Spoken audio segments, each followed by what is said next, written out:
Chapter 201. The sound of explosions was incessant. It was like a fireworks show on a summer night, and the sky was filled with dazzling brilliance. Although Nangongzhi knew a little about Xiao Nan's strength through his previous investigation, when Xiao Nan really used her paper to fight against Dead Ale, Nangongzhi felt that he had underestimated Xiao Nan. It was clearly such a soft and fragile paper, but in Xiao Nan's hands, it changed endlessly. One moment it was like a blade, the next it was like a shield, and it could even turn into wings to let her fly in the sky. I can't let you monopolize the limelight like this. Nangongzhi didn't know why, but he felt a tinge of anger in his heart. Seeing Xiao Nan fight wantonly like a valkyrie on the battlefield, even Nangongzhi's somewhat low desire to fight was ignited. Nangongzhi held the tribulation sword in his hand. Countless sword chi constantly emerged from the tribulation sword, constantly wrapping around the tribulation sword. He let go of the sword, and the tribulation sword floated in front of him. At this moment, the sword chi was no longer a sharp weapon for attacking, but like pieces of building blocks that were constantly pieced together. Not long after, a long dragon formed by sword chi appeared in front of him. Nangongzhi waved his hand, and the tribulation sword, which had been wrapped into a ball, flew towards the dragon's head. The entire sword chi dragon was instantly activated. The huge dragon roared towards the sky, and the dragon's roar was earth-shattering. Even Xiao Nan and Dead Ale, who were focused on the battle, couldn't help but be attracted by the scene here. Nangongzhi slowly stepped into the sword chi dragon's reverse scale. Then, the sword chi dragon immediately soared into the sky and arrived next to Dead Ale's C2 dragon. Nangongzhi didn't say anything, and just gave Xiao Nan a look. According to the battle plan, Nangongzhi was the one who should be entangled with Dead Ale, and Xiao Nan should be waiting for an opportunity to obtain Dead Ale's blood. Nangongzhi's expression was noticed by Xiao Nan, and she instantly understood. She flapped her wings and distanced herself from Dead Ale. Hey, woman. We haven't finished fighting yet. Why are you running away? After seeing Conan retreat, Dead Ale said with dissatisfaction. Wouldn't it be better for me to be your opponent? Long-range attacks are really boring. Nangongzhi looked at Dead Ale, who seemed to be angry, and said with a smile. You. What do you know? When my art explodes, no matter near or far, I will feel happy. Hey! I haven't even finished speaking and you've already made a move. Is it that boring? That's right, when Dead Ale was still talking about his own artistic views, Nangongzhi had already rushed towards Dead Ale with a long sword chi dragon. The long sword chi dragon was composed of sword chi. As the chi of martial arts, the lethality of sword chi was naturally self-evident. When Nangongzhi's long sword chi dragon and Dead Ale's C2 dragon brushed past each other, the sword chi of Nangongzhi's long sword chi dragon suddenly erupted. Like peeling a potato, it abruptly scraped a lot of clay from the C2 dragon. The clay immediately exploded under the stimulation of sword chi, and there was a lot of explosion smoke in the air. However, the long sword chi dragon was like a fish in the river. It was free and did not receive the slightest impact. Dead Ale was squatting on the C2 dragon's body, commanding it. The shockwave of the explosion naturally affected Dead Ale, causing his body to sway for a while. In the past, it was his own explosive clay that made his opponents confused, but this time, it was him who got hit. The feeling of being pecked in the eye by a wild goose made Dead Ale's heart very uncomfortable. Ah! You bastard, this uncle will not let you go. You just wait for this uncle to blow you into a piece of black charcoal. I guarantee that your mother won't recognize you. Speaking of which, since Dead Ale became a ninja, it was basically smooth sailing. He became the disciple of Iwagakure's Tsuchikage, carried out many dangerous tasks, even if he defected from the ninja village, he lived a carefree life. He was even happier than when he was a ninja in Iwagakure. It was really fun to bully ninjas who were weaker than him. But this time, Nangongzhi and the others actually dared to go against him, making him suffer a little loss in front of his most proficient explosive ninjutsu. This really made Dedale's mind very confused. Looking at Dedale's furious look, Nangongja could only chuckle embarrassedly. In Dedale's eyes, Nangongja's image at the moment overlapped with the image of the old man Inoki. Obviously, there was no reprimand, but the look in his eyes clearly said, "Kid, don't be so mischievous, you won't be cute if you continue like this." The reason why Dedale defected from Iwagakure was because he felt that he didn't get the attention he deserved. Nangongja's eyes at the moment were like coaxing a child, and it hurt Dedale's sensitive and fragile heart. Explosive clay, two-winged bird. The mouth in Dedale's hand suddenly wriggled and spat out several clay birds with two wings. It was similar to the small birds that chased the Akatsuki's ninja. With a few hand seals, the two-winged bird was also activated. The two-winged bird's speed was far faster than the small birds released when chasing the Akatsuki's ninja. It was like a sharp arrow rushing toward Nangongja. Not to mention that these two-winged birds were made of explosive clay. With such speed in their sharp beaks, no one would feel good if they hit them. "You want to hit me with these? Did you stay in Iwagakure for a long time, and your brain turned to dust?" Nangongja deliberately ridiculed. The angrier Dedale was, the more focused his attention on Nangongja, the more chance Conan had to get Dedale's blood.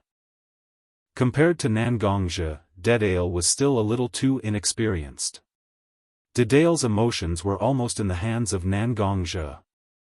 At this moment, Dedale was really angry. He seemed to have forgotten that there was still Conan spying on him. Instead, he increased the output of chakra, making the two-winged birds fly faster. Nangongja smiled easily and slowly stretched out his right hand that had been clenched into a fist. With a light flick of his index finger, the sword chi dragon had changed according to Nangongja's will. Several sword chi separated from the sword chi dragon and quickly collided with the two-winged birds. When the explosion sounded, several sword chi not only did not dissipate, but also flew toward Dedale at a faster speed. Chapter 202. Deidara didn't react in time, and his chest was directly penetrated by the sword energy. But the strange thing was that Dedale didn't bleed at all where the sword energy passed through. Instead, a huge hole appeared in his chest like a clay puppet. There were even many fissure-like things that spread all over his body. Not long after, that Deidara had turned into a pile of debris. TSK, a substitute? Nangongja couldn't help but click his tongue, expressing his dissatisfaction. This is the most annoying thing about ninjas. Obviously, a sword pierced through his chest and he couldn't be more dead. But it directly poured a bucket of cold water on him and turned him into a pile of dregs. Even if Nangongja was well-informed and experienced, he still felt indignant when encountering such a situation. Where is Deidara's body? When Deidara first appeared, he was squatting on the giant bird to control the giant bird.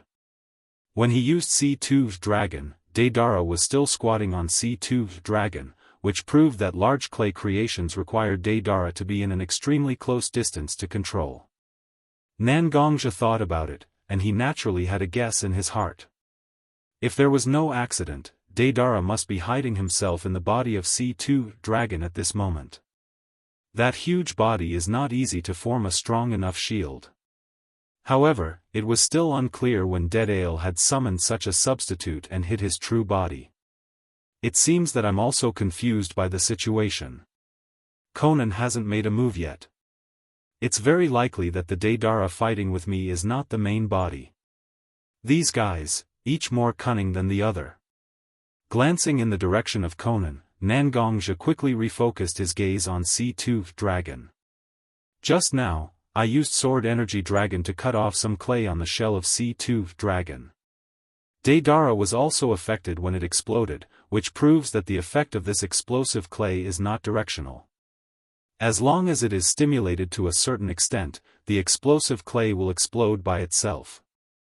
On the other hand, Dedale was in a huge ball of explosive clay. If he detonated the C2 dragon, then wouldn't Dedale be seriously injured? After making up his mind, Nangongzhi did not hesitate at all. He immediately rode his sword Aura Dragon and clashed with the C2 giant dragon. This time, the sword chi of the sword chi dragon was not completely released like the first time.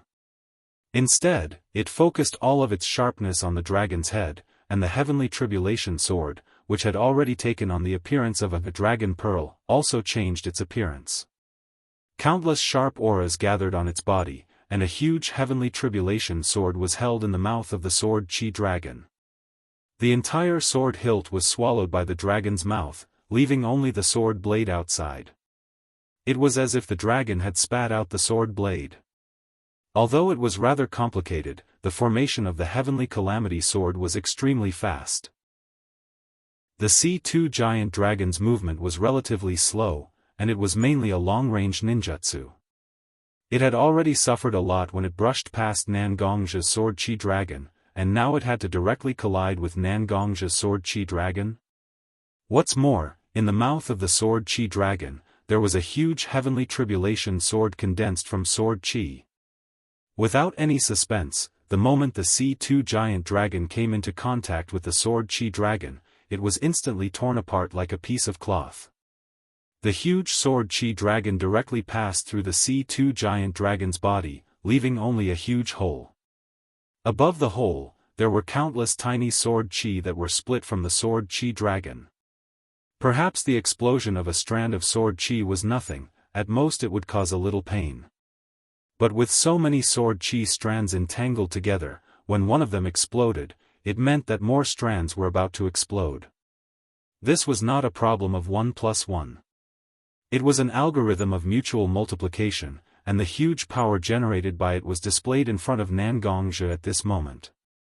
The C2 giant dragon in the sky also exploded at the moment when the sword chi exploded, and a huge fireball appeared in the sky. The original blue sky had become like the setting sun at this moment. The sky was full of bright red clouds, and the blue sword chi was still wandering in it. The red and blue colors were mixed together at this moment. The scene became extraordinarily magnificent. A figure suddenly fell from the explosion of the huge fireball, as if he had suffered a huge injury, and flew towards the ground powerlessly. It was Deidara. Such a huge explosion was also beyond the imagination of the current Deidara, and his body was also seriously injured. Nangongzhi waved his hand, and the sword chi dragon dissipated in an instant. Borrowing some residual sword chi, Nangongzhi slowly descended and stood in front of Deidara. But Deidara's eyes were in a daze, and he didn't notice Nangongzhi at all. Instead, he was like a fanatic, and his eyes were full of a sense of morbid fanaticism. Ahem, this is real art. This kind of explosion is what I want to see. This kind of destructive power, this kind of magical and magnificent color. Sure enough, art is an explosion. Looking at Deidara's appearance of losing his combat power, Nangongzhi did not continue to move forward, but kept a safe distance from Deidara.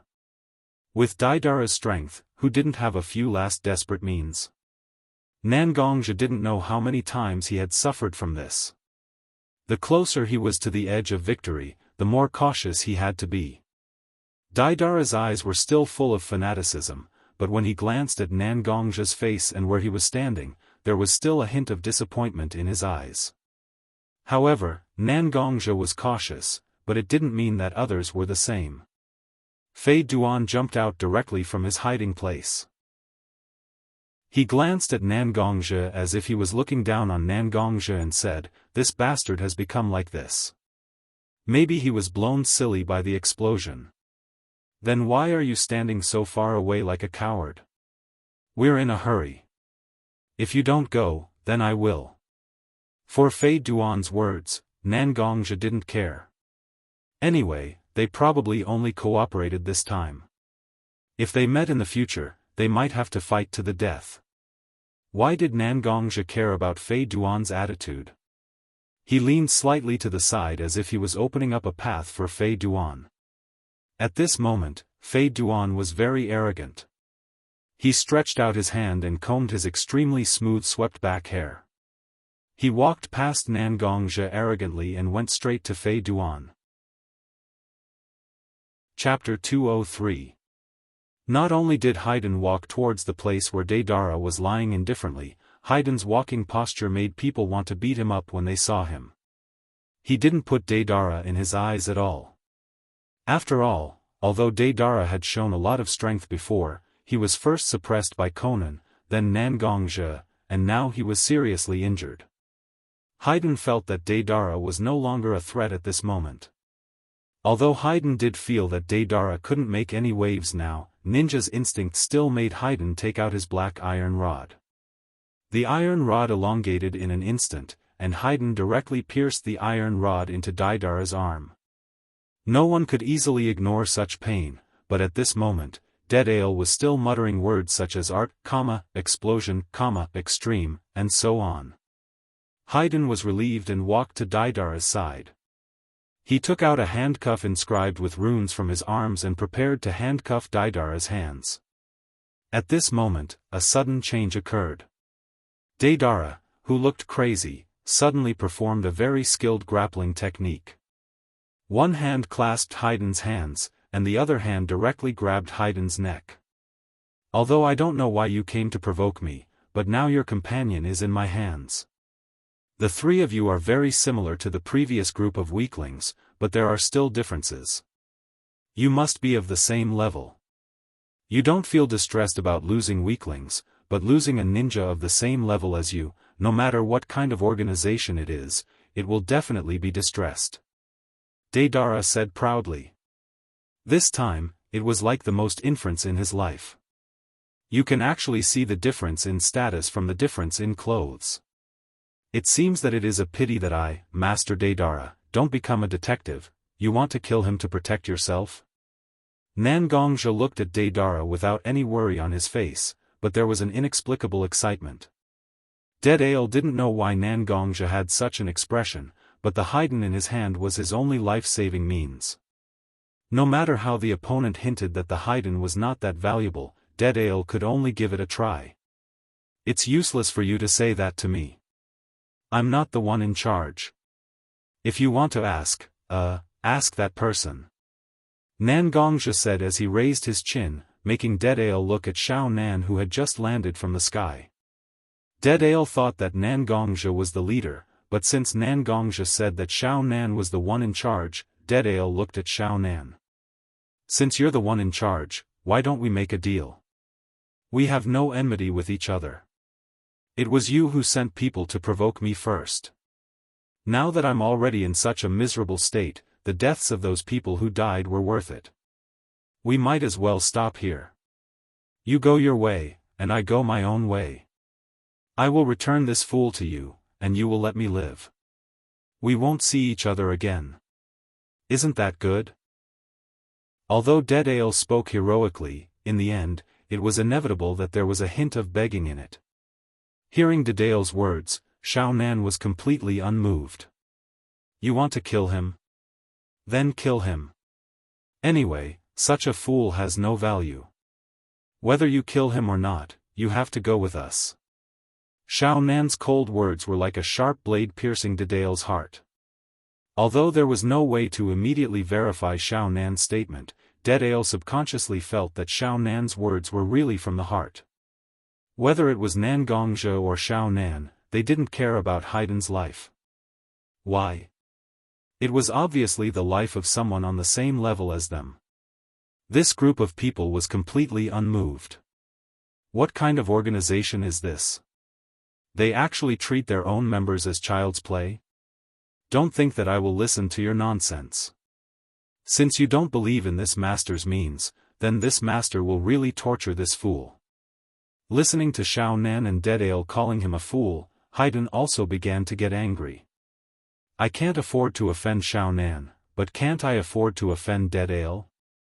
Are you King kidding me? Why do you keep calling me an idiot? If you have the ability, then go ahead and kill me. As long as Master Haydn is still alive, this master is your ancestor.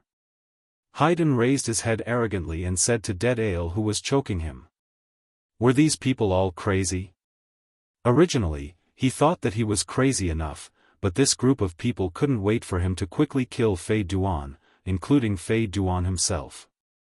You all, are simply unreasonable. Dead Ale also felt like a fool being teased by Nan Gongzhe, Xiao Nan, and Haidun. You dare to ridicule Master Dead Ale like this? Do you think your eloquence is very good, and can suppress this master? Since you want this silver-haired fool to die, then this master will fulfill your wish, and must let him die very miserably. Suddenly, a spider made of explosive clay crawled out of Daidara's sleeve. Presumably, when Daidara had killed several ninjas of Akatsuki organization, he had secretly left such a small backup, right? The spider seemed to feel Dale's anger, and ran into Haidun's mouth very agilely. Unlike the previous Akatsuki's ninjas who immediately exploded after entering Haidun's stomach, this clay spider slowly traveled in Haidun's stomach. Even the place where the clay spider walked left a clay ball about the size of a finger. Such a dense explosion was enough to directly blow Haidun's body into pieces. Watch carefully. Your companions will die with me. Art is explosion. In fact, Dead Ale also used a lot of determination to launch the explosion. Such a close explosion will definitely affect him. Anyway, this group of people didn't intend to let him go, so he killed one of them first as interest. After that, no matter how they tortured him, it was not a loss. Dead Ale launched the explosion with such a heart, and a low explosion sound came from Haidun's body. The flesh and blood of Haidun's body were blown to pieces in an instant, and even Dead Ale was affected by the explosion in Haidun's body. The flame of the explosion also burned directly on Dead Ale's body. This battle is over. Chapter 204. Looking at the devastated ground and Haidun who had been blown up with holes all over his body, Conan calmly walked in front of him. She took out a test tube with a green luster from her arms and gently pulled out the oak cork in front of the test tube. Under the guidance of Conan's slightly tilted hand, the liquid began to slowly pour on Haidun's body. The flesh and blood that had been scorched by the high temperature began to gradually fall off under the nourishment of the nutrient solution, revealing some intact flesh and blood hidden in it. Conan waved her hand, and a paper crane flew out from her hand, apparently summoning the ninjas of Akatsuki who were responsible for the aftermath. This matter has come to an end, and it was very pleasant to cooperate with you. Whether it was out of politeness or sincerity, Conan still stretched out her hand and said to Nan Gongzhe with a smile on her face. She had already stretched out her hand, and if he didn't shake it, it would be too impolite. So Nan Gongzhe still held Conan's soft and boneless hand in his own hand, and said with a friendly attitude, "You're welcome, it's just a mission to take people's money. Since I'm here, I naturally have to do some things that I should do." Conan looked at Nan Gongzhe's appearance, and she also had some plans in her heart. So she asked, "If it's possible, I don't know if you would like to go to Amigekure's Akatsuki with us? Although I don't know much about your past, when I talk to you, I also know that you were also devastated by war and struggle when you were young. Whether it is Akatsuki or Blood Cloak Pavilion, we all hope that the ninja world can become more beautiful and peaceful. If you are interested, why don't you plan something big with us?" Akatsuki originally had plans to annex Blood Cloak Pavilion. They originally hoped to pull an altar lord from Blood Cloak Pavilion into their camp through this mission. Then they would have more opportunities to absorb such a powerful force as Blood Cloak Pavilion into their organization. Originally, after knowing that Nan Gongzhe had become the head of the Blood Garment Pavilion, there was no chance for him to win over the altar master of the Blood Garment Pavilion to split the Blood Garment Pavilion and then annex it. At that time, Xiao Nan had not figured out how to absorb the Blood Cloak Pavilion. However, that night, when he was drinking with Nan Gongzhe on the roof of a house, he heard Nan Gongzhe talk about his past.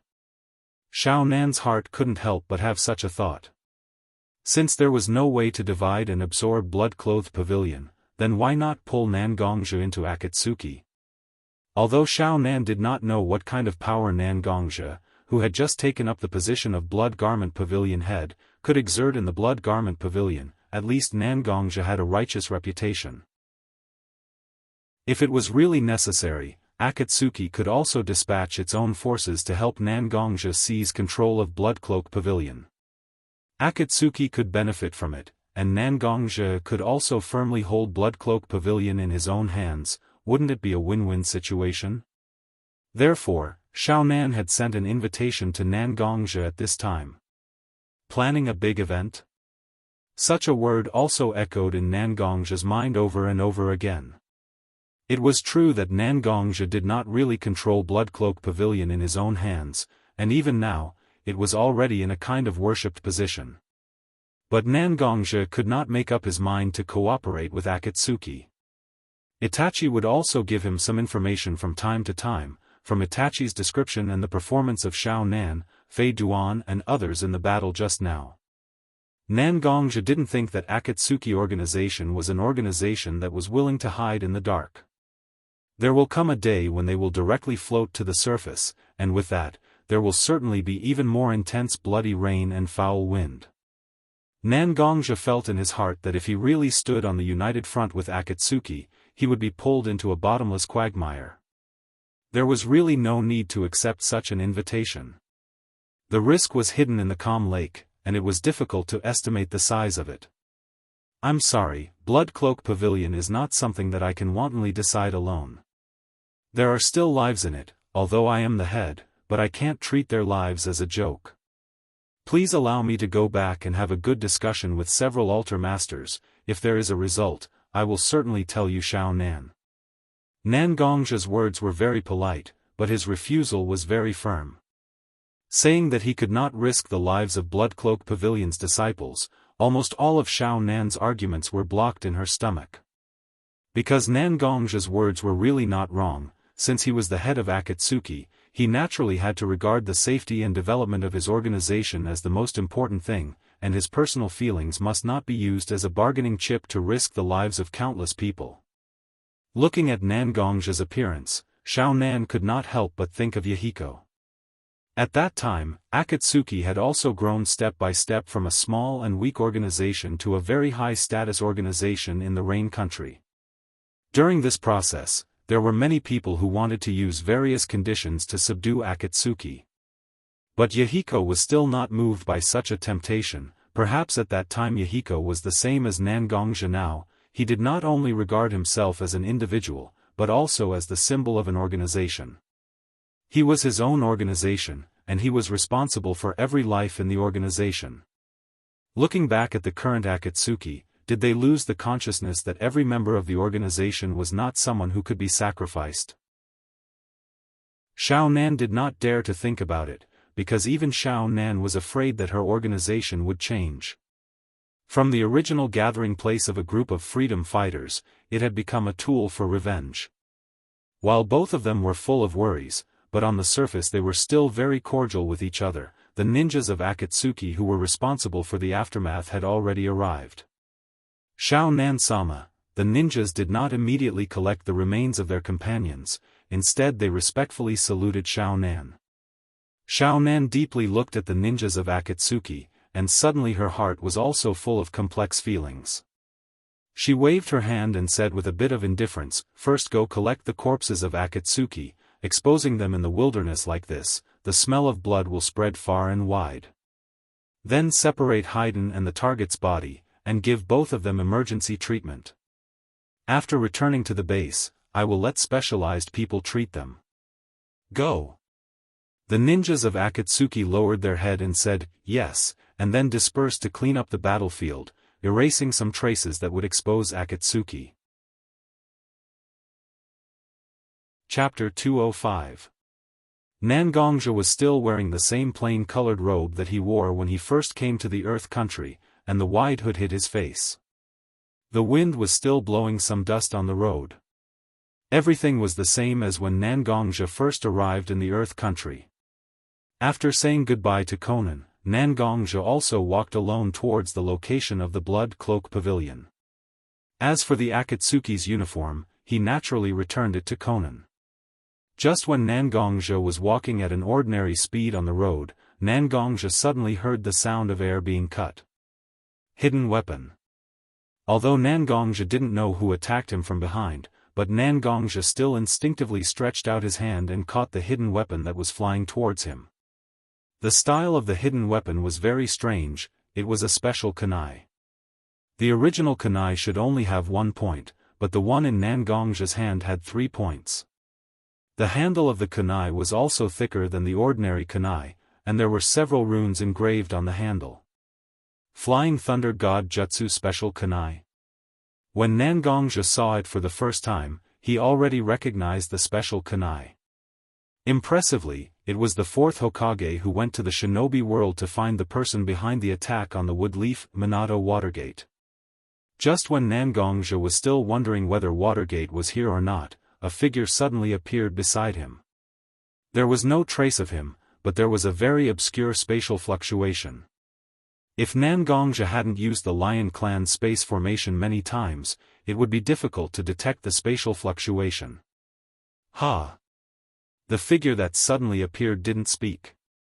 He just pressed a ball of chakra shining with blue light in his hand towards Nangongzhi.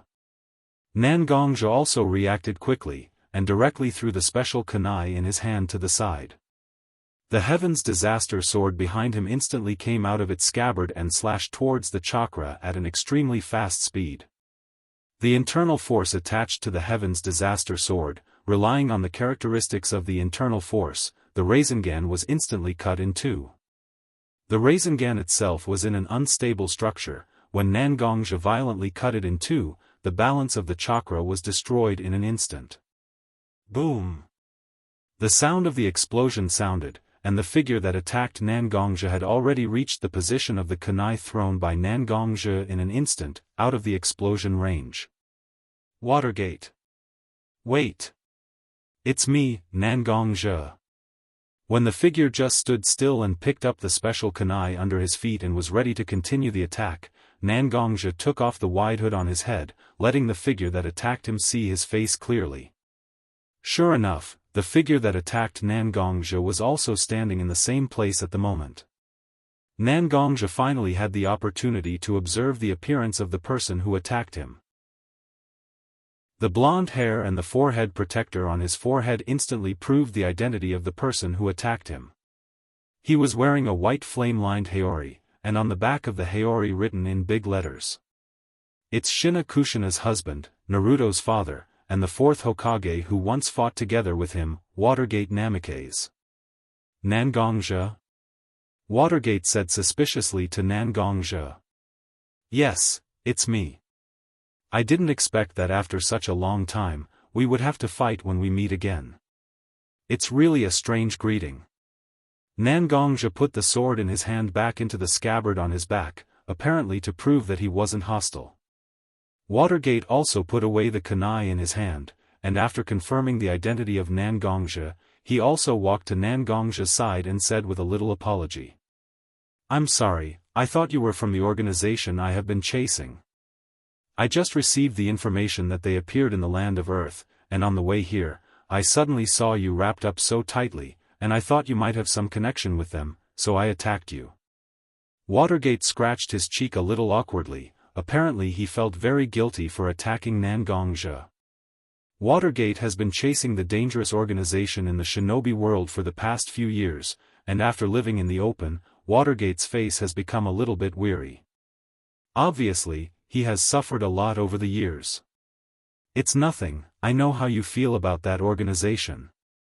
Because of such an organization, Watergate had to let his child become a human column force, and because of this organization, Watergate's wife Shina Kushina's life was hanging by a thread for a long time. Watergate has been chasing this organization for so long, but he rarely found any information about this organization. This time, he finally found some information about this organization, so it's understandable that he became a little anxious. However, Nangongzhi's words stopped halfway. Land of Earth? Activity information? Powerful organization? All of this. Watergate. Can I ask you a question? Nangongzhi asked tentatively. Watergate was also a little confused by Nangongzhi's sudden question. Just as he was about to open his mouth to answer Nangongzhi's question, Nangongzhi said as if he was answering his own question. Is this organization the Akatsuki? Watergate's originally very kind eyes became sharp the moment Nangongja said the name. You. Where did you know the name of this organization? Tell me.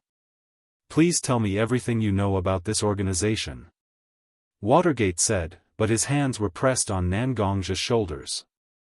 The strength of his hands also proved that Watergate's heart was not calm at the moment. Is it really the Akatsuki? In fact, there are very few powerful people in the ninja world.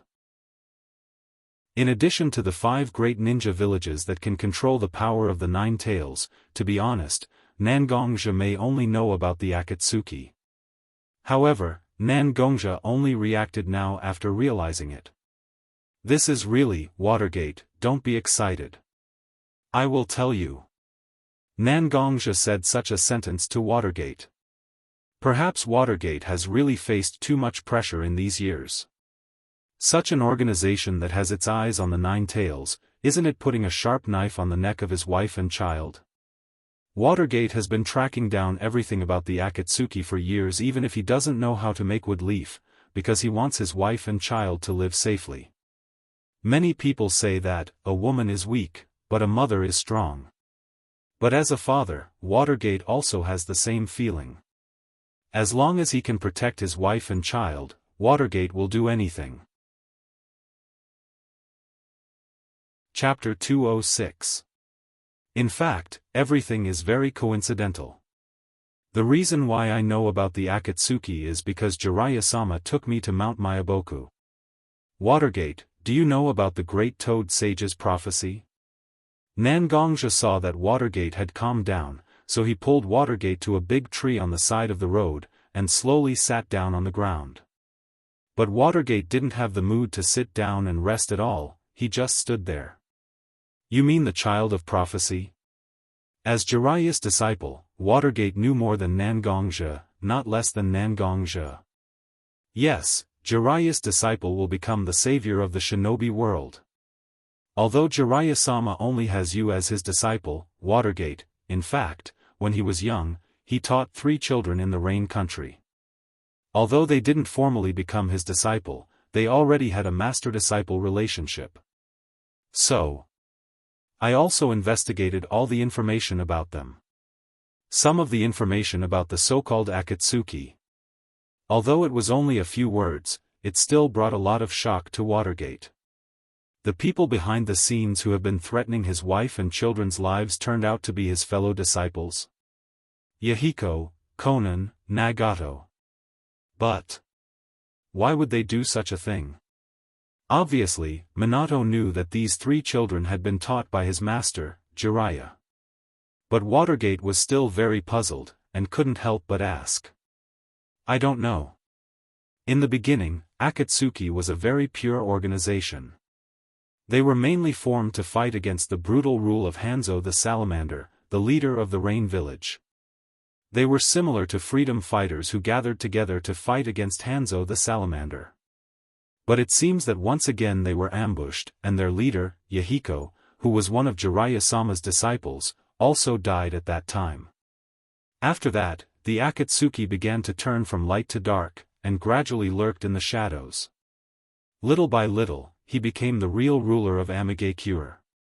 Moreover, according to some unconfirmed information, at that time the ambush of the Akatsuki was not only Hanzo the Salamander's men, but also the Woodleaf ninjas led by Danzo. Woodleaf ninjas are also involved? They are all my senior and junior brothers. Naturally, I can use some peaceful means to resolve the conflict. How did things end up like this? Watergate also seemed to find it hard to accept. After all, whether it was Yahiko, Konan, or Nagato, they were all his fellow disciples. And with his master Jiraiya, Woodleaf Village actually directly participated in the operation to exterminate them? That was really too immoral. I didn't expect them to be the force you've been chasing. But since you said that they were recently active in the Earth Country, and their strength is also very strong, I couldn't help but connect them. Nangongja also felt that he was a little slow to connect the dots after such a long time. However, wasn't it the same for the Watergate in front of him? Who would have thought that a few children who struggled to survive in the country of rain would be able to establish such a huge organization with their own efforts? Anyone would overlook such a simple fact. It seems that it's time to go back to Woodleaf. About the Akatsuki, it's necessary to let 3 generations and sensei know. Watergate thought for a long time and finally made up his mind. These things are no longer his personal affairs, but also related to the Hokage clan. Jiraiya and 3 generations have the right to know such things. But Nangongja, how did you know about the Akatsuki's activities in the Earth Country? It's even more detailed than my informant. Nangongja also briefly repeated his conflict with Danzo when he was in Woodleaf to Watergate. Danzo again? You're really a restless person. So because you had such a conflict with Danzo, you directly left Woodleaf in a fit of anger. You're doing this in the ninja world, but you received a mission from the Akatsuki and came to complete it? Nangongja didn't tell Watergate that he became the leader of the Blood Cloak Pavilion. After all, he still had the title of a Woodleaf ninja. You, Woodleaf ninja, actually went out to be the leader of another independent force? What do you mean? Just think about it and know how big the turmoil will be after such a thing is revealed. So Nangongja still covered up these things. You're still too impulsive. Although I'm not in Woodleaf, Sandaime is temporarily acting as the Hokage. If you are wronged, there will naturally be 3 generations to redress your grievances. It's too childish of you to leave in a fit of anger. Why don't you go back to Woodleaf with me? Many of your friends also live in Woodleaf. It's been so long, so it's only right to go back and see them. Moreover, Shina Kushina also mentioned in her letters that you helped her and her son a lot. Come back with me so that I can thank you together with the mother and son. When he was chasing those ninjas who attacked Woodleaf, he didn't have such a strong idea of going back to see his child, but when he suddenly decided to go back to the village, this feeling became so strong in an instant. Whether it was his child's cute appearance or his wife's voice and appearance, Watergate yearned for it so much. This, Nangongja was actually a little hesitant because he didn't plan to go back to Woodleaf at all. This time, if he went back to Woodleaf, he didn't know how many plans would be delayed. But looking at Watergate, who was very excited in front of him, Nangongja secretly shook his head. Presumably, with Watergate's temperament, he would directly drag him back to Woodleaf. 3 generations to redress his grievances? 4 generations to vouch for him? Really? Nangongja didn't know whether to laugh or cry in his heart. Because in Nangongja's heart, 3 generations weren't that kind of people. And at this moment, in front of him, it seemed like Watergate was revealing his true feelings, and there was nothing strange about it. How can a ninja lack the proper calculation? His own strength, his own value, these are the reasons why Watergate pulled him back to Woodleaf. But at this time, if he refused Watergate's proposal, it would not be easy to directly fall out with Woodleaf. The conflict between him and Danzo is a small matter that can be solved. But do you dare to not give him face? That's no different from slapping Woodleaf's face. Chapter 207. Although Nangongja didn't plan to return to Woodleaf, in the face of Watergate, Nangongja still had to consider the possible situation after rejecting Watergate. Therefore, although it wasn't out of his own intention, Nangongja still decided to go back to Woodleaf with Watergate. Of course, whether it was Little Linger, Mashiro, or Nangong-ro, they couldn't go back. As long as Danzo was still in Woodleaf, Nangongja wasn't sure if more sinister means would be used on his family. Only in this kind of thing, Nangongja wasn't willing to let his family face the slightest risk. Nangongja and Watergate walked together in the direction of Woodleaf. By the way, Watergate, since you have such a convenient ninjutsu like Flying Thunder God, why don't you go back to Woodleaf to see your wife and children more often? Since he wanted to go back to Woodleaf with Watergate, naturally, the two of them couldn't just rush back like this. A little chat was also a good thing, wasn't it? Flying Thunder God. This ninjutsu is actually not so simple and easy to use. Watergate knew that there were very few people who practice spatial ninjutsu in the ninja world, so after Nangongja asked such a question, Watergate said with a slight sigh, if Flying Thunder God is used in a small area, naturally the consumption is relatively small. For someone like me, even if I use chakra more than 20 times in a row, it will only make my body a little tired. But when the distance of movement exceeds a certain limit, whether it's the consumption of chakra or my physical strength, it will increase exponentially. Like now, we are in the hinterland of the Earth country, not to mention using Flying Thunder God to reach the border of the Fire country. Even from here to the border of the Earth country, I will be directly submerged in the cracks of space because of the problem of physical strength and chakra. Of course, what Watergate didn't say was that as long as he had enough space coordinates, he could teleport in the largest range he could. After the teleportation, if he had a good rest, he would be able to reach Woodleaf Village smoothly. But Watergate forced himself not to go back to Woodleaf so easily. Even if he didn't have a fierce quarrel with the 3 generations, Watergate must leave Woodleaf to find the organization that attacked Woodleaf. All of this was to protect his wife and children. If he went back to Woodleaf so easily, it would not only wear down his determination, but it would also make Watergate fall into a deep self-condemnation. Watergate knew that if he went to Woodleaf, he would be reluctant to let go of the time he lived with his wife and children. Not to mention looking for the organization that attacked Woodleaf, maybe even his skills would be slightly reduced due to many reasons. Nangongja himself didn't like to talk to people, although Watergate was very cheerful, his whole heart was worried about his wife and children, and he didn't have the mood to continue chatting with Nangongja. Both of them were very good ninjas, even if they were rushing, their speed was extremely fast. After about half a month, Nangongja and Watergate had already arrived near Woodleaf Village. Although it had been a long time, Woodleaf was still the same. It looked very huge with vermilion paint on it. It was noon now, Woodleaf's door was wide open, and through the door, they could already see the tall Hokage office and the shadow rock behind it. It's been a long time since I came back.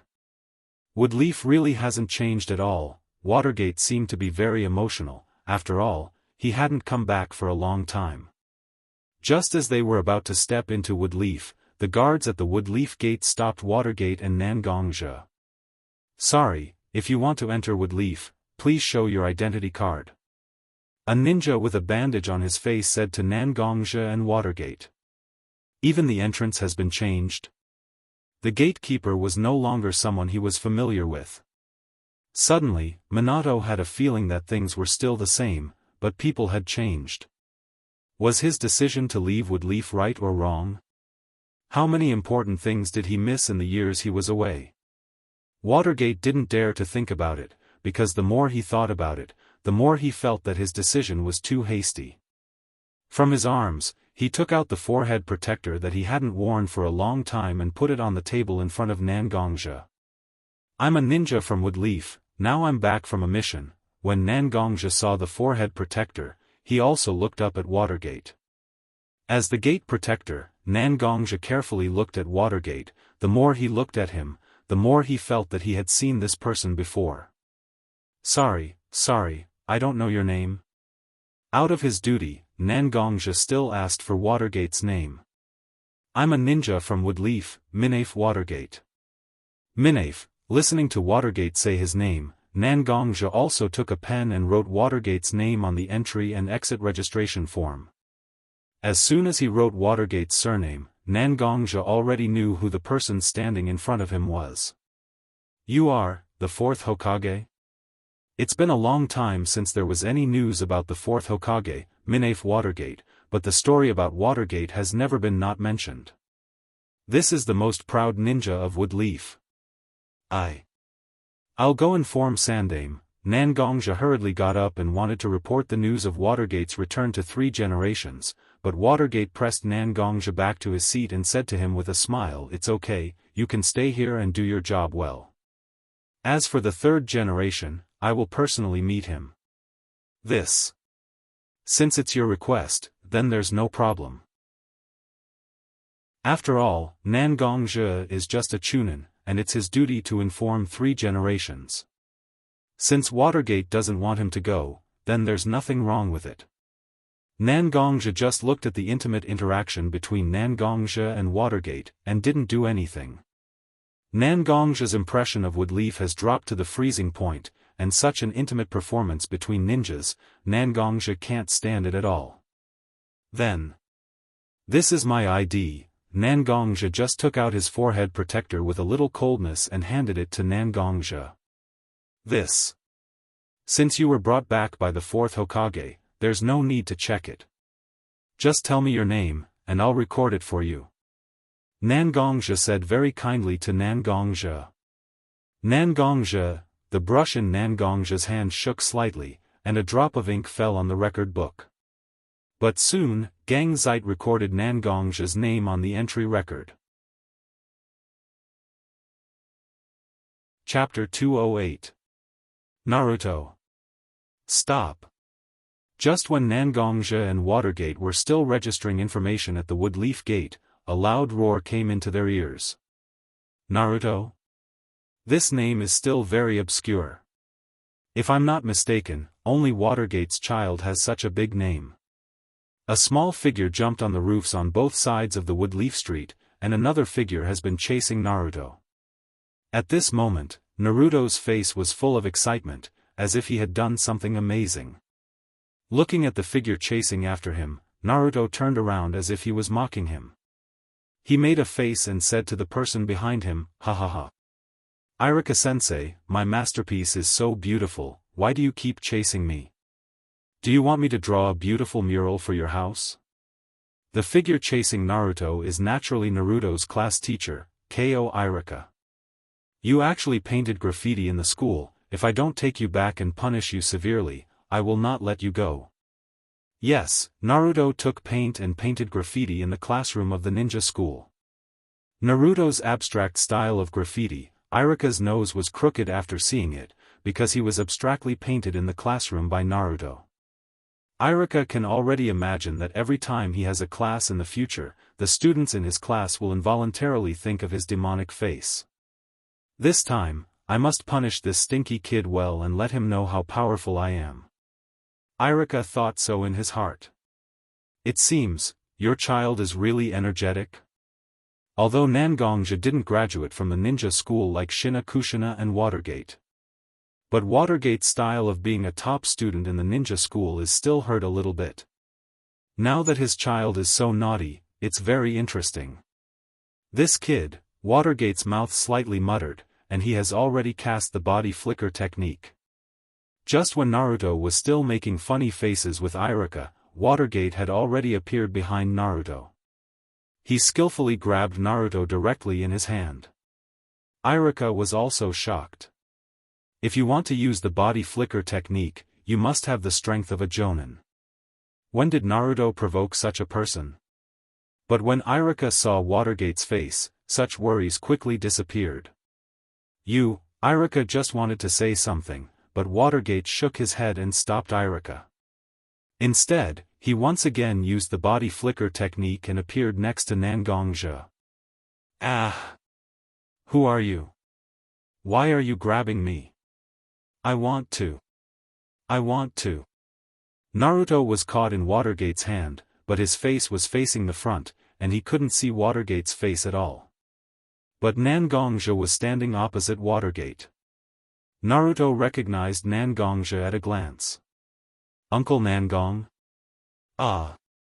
Uncle Nangong, you are back. Mom told me that you left the village for something. Why did you leave for so long? Help me, catch this bad guy for me." "Bad guy? Is it really good to talk about your father like that?" As for Watergate, who was holding Naruto, his face has turned green at the moment. The Flying Thunder God technique was immediately cast. Whether it was Naruto or Watergate, their figures disappeared in an instant.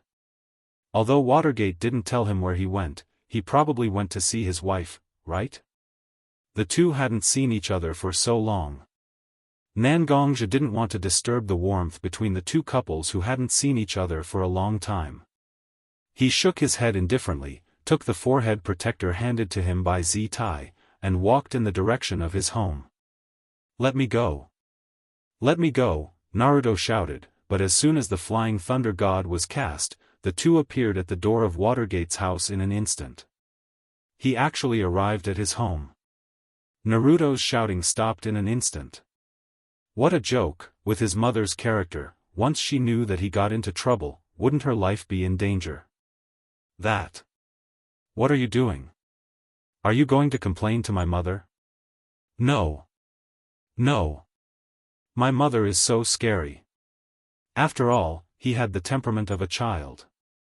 Naruto gave in an instant. However, the powerful ninja who caught him didn't seem to listen to his words. He just went to the door of his house. Step by step, he walked to the doorbell. Then, he stretched out his hand and pressed the doorbell of his house. He's here. Is Naruto back? You brat, did you skip class again? Let's see if I don't teach you a lesson. Kushina's voice came from inside the house. In an instant, Watergate only felt that his eyes were covered with mist. His wife and child were in front of him, but he had never fulfilled his responsibility as a husband and a father. Creak, the door was opened, and Kushina's face was filled with anger. She even had a frying pan in her hand. Obviously, he wasn't joking when he said that he wanted to teach Naruto a lesson. Kushina. Watergate opened his mouth and gently called out his wife's name. Kushina, who opened the door, also had a look of disbelief. A drop of tear quietly fell from Kushina's face. You're back? With both hands covering her cheeks, Kushina's heart was filled with fear at this moment. She was afraid that everything that happened now was a dream, and all of this was her imagination. Watergate slowly put down Naruto in his hand. Just looking at Kushina like this, he couldn't stop the tears in his eyes. I'm back. Slowly opening his arms, Watergate looked at Kushina, waiting for Kushina to rush into his arms. Kushina took a few steps forward, but directly slapped Watergate in the face. You still know that you're back? You still know that you have a wife? You still know that you have a child? How can you? How can you? Maybe it was the emotions that had been suppressed for a long time that suddenly broke out? Kushina clearly slapped Watergate, but she cried even harder. Watergate didn't care that his face was red from Kushina's slap. He just held Kushina in his arms. I'm back. I'm back. Only Naruto still had a blank look on his face, but he looked at the open door of his house. A person who looked very similar to the blonde man in front of him was holding his mother in his arms with a smile on his face. This is my parents' wedding photo. Is this man my father? Chapter 209. After a long time, Watergate and Kushina finally adjusted their mood and let go of each other's bodies. Kushina's eyes were still a little red because of tears. She stretched out her hand to wipe away the remaining tears in the corner of her eyes. She tidied up her hair that had become a little messy because of her emotions just now. Kushina tried to put a smile on her face. She squatted down and touched Naruto's cheek with her hand. Naruto. This is your father, he's back. Kushina's tone was very gentle, her hand was as careful as if she was stroking a fragile porcelain. Naruto looked at Watergate who was standing in front of him. His eyes were a little dazed. This was the almost perfect father that everyone talked about. For many people, Watergate was the savior of Woodleaf. Watergate was the most outstanding ninja of Woodleaf's younger generation. But Naruto didn't feel that kind of glory.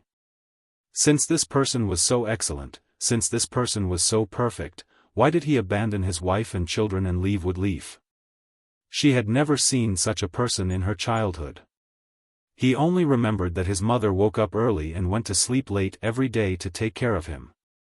When he was injured, it was his mother who was sad and angry to bandage his wounds. When he was naughty, it was his mother who scolded him, but she also personally apologized to others for the wrong things he had done. There were many, many times, things that should have been done by his father were often done by his mother alone. Even, when he was young, it was Nangongja who taught him the truth and trained his skills.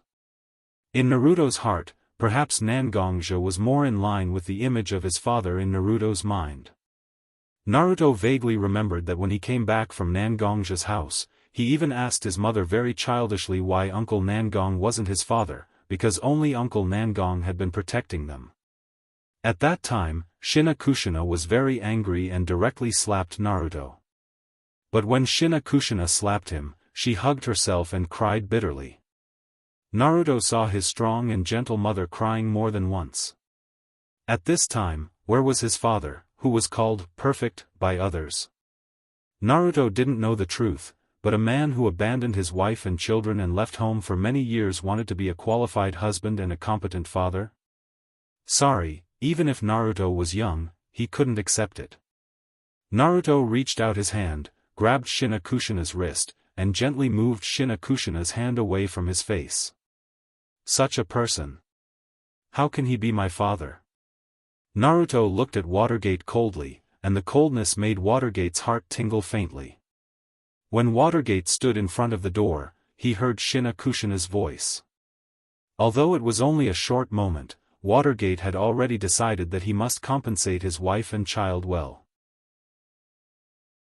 At this time, Naruto's words made Watergate's originally fiery heart turn into an ice field, and the wind was bone-chilling. How can he be Naruto's father? How can he be Shina Kushina's husband? Watergate's heart also questioned himself in the same way as Naruto's question. Shina Kushina looked at Naruto, and the tears that had disappeared from her eyes reappeared. Naruto. Do you know what you are saying? Shina Kushina really wanted to slap Naruto hard and tell him that what he said was wrong, and that Watergate was the most qualified father. But Shina Kushina couldn't open her mouth to say such words, and could only stare at Naruto. I know very well. Naruto glanced at Watergate, turned his head, and ran out of his yard. Looking at Naruto's leaving figure, Watergate was about to chase after him, but Shina Kushina grabbed Watergate's hand. Shina Kushina shook her head gently and said to Watergate, Naruto is a child after all. When you weren't at Woodleaf, Naruto had been laughed at by many children of his age. Many children don't know what's important and say a lot of hurtful things. Let him calm down. He will know your difficulties. Since Shina Kushina, who knew Naruto the best, said so, Watergate didn't know what to say. Because looking at Naruto's rejection of him, even if he really caught up with Naruto, what kind of conversation could they have? Holding Watergate's arm, Shina Kushina pulled Watergate into her home. Nangongja looked at the familiar courtyard door of his home, and for a moment, his mind drifted back to the carefree 3 years. He taught some children at the ninja school, Mashiro helped at the Mayabuki family's clothing store, Nangong-ro worked at the Kiba hospital, and Little Linger studied at the ninja school. From time to time, Sakura and Naruto would come to his home to ask for his advice. At that time, this courtyard would be filled with laughter every day, but now, whether it's people or laughter, it's gone forever. He reached out his hand and gently stroked the door of his courtyard. Whether it's the paint on the door or the slightly rusty door knocker, their lines seem so familiar. Little Zha? Nangongja suddenly heard a familiar voice behind him. When he turned around, he saw a woman with long cherry-colored hair pulling a little girl with the same cherry-colored hair behind him. Her tone was a little surprised and full of nostalgia. Yabuki, you're here, Nangongja smiled. The person who came was naturally Mayabuki, an old acquaintance he got to know when he came to Woodleaf. Sakura saw Nangongja and was very happy. She went up and hugged Nangongja's waist. She looked up at Nangongja and said, Uncle Nangong, you're back. Mom told Sakura that Uncle Nangong went out of the village to carry out a mission. Is it fun outside the village? Is there anything that's very impressive? Where are Sister Rower and Sister Mashiro? Oh right, where is Sister Linger? The little girl opened her mouth and shot out questions one by one like a machine gun. Nangongja touched Sakura's hair and said with a smile, "That's when you're a human. The outside of the village is very interesting. Uncle came back after he finished his work. Your sisters didn't come back because they had something to do. Let Uncle tell you about the outside of the village, okay?" Children always look forward to things they haven't seen before, especially Sakura, who lived in Woodleaf since she was young and almost never went out. Sakura agreed with a happy face. She seemed to be looking forward to stories from outside the village. Chapter 210. Nangongja took out a blanket from the house and gently covered the sleeping Sakura with the blanket. Sakura was young and was at the age where she was fond of sleeping. Nangongja told her about some of the things that happened outside the village, which made the little girl jump up and down in excitement. But after jumping up and down, she was very tired and fell asleep on her mother's lap. "Thank you, Yabuki, for coming over to help me clean up the house when I left. Otherwise, I was really worried that no one could live in the house." Nangongja looked at the person who had always taken care of him like a sister and smiled. "It's nothing, it's just a small matter. You suddenly disappeared without a trace. You gave me a fright. I was worried about your safety for a few days. You're like my own brother, I'm also very concerned about your safety."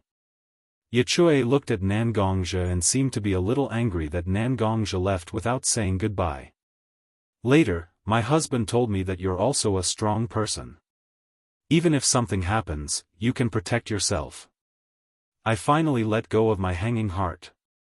But I thought that you might come back at any time, but you don't even have a place to stay. So I came over to help you clean up occasionally when I'm free. This is nothing." He had already left Woodleaf, but there were still people who were thinking about him. This kind of feeling really made Nangongja feel a little warm in his heart. "Can I ask you what made you leave Woodleaf without any warning?"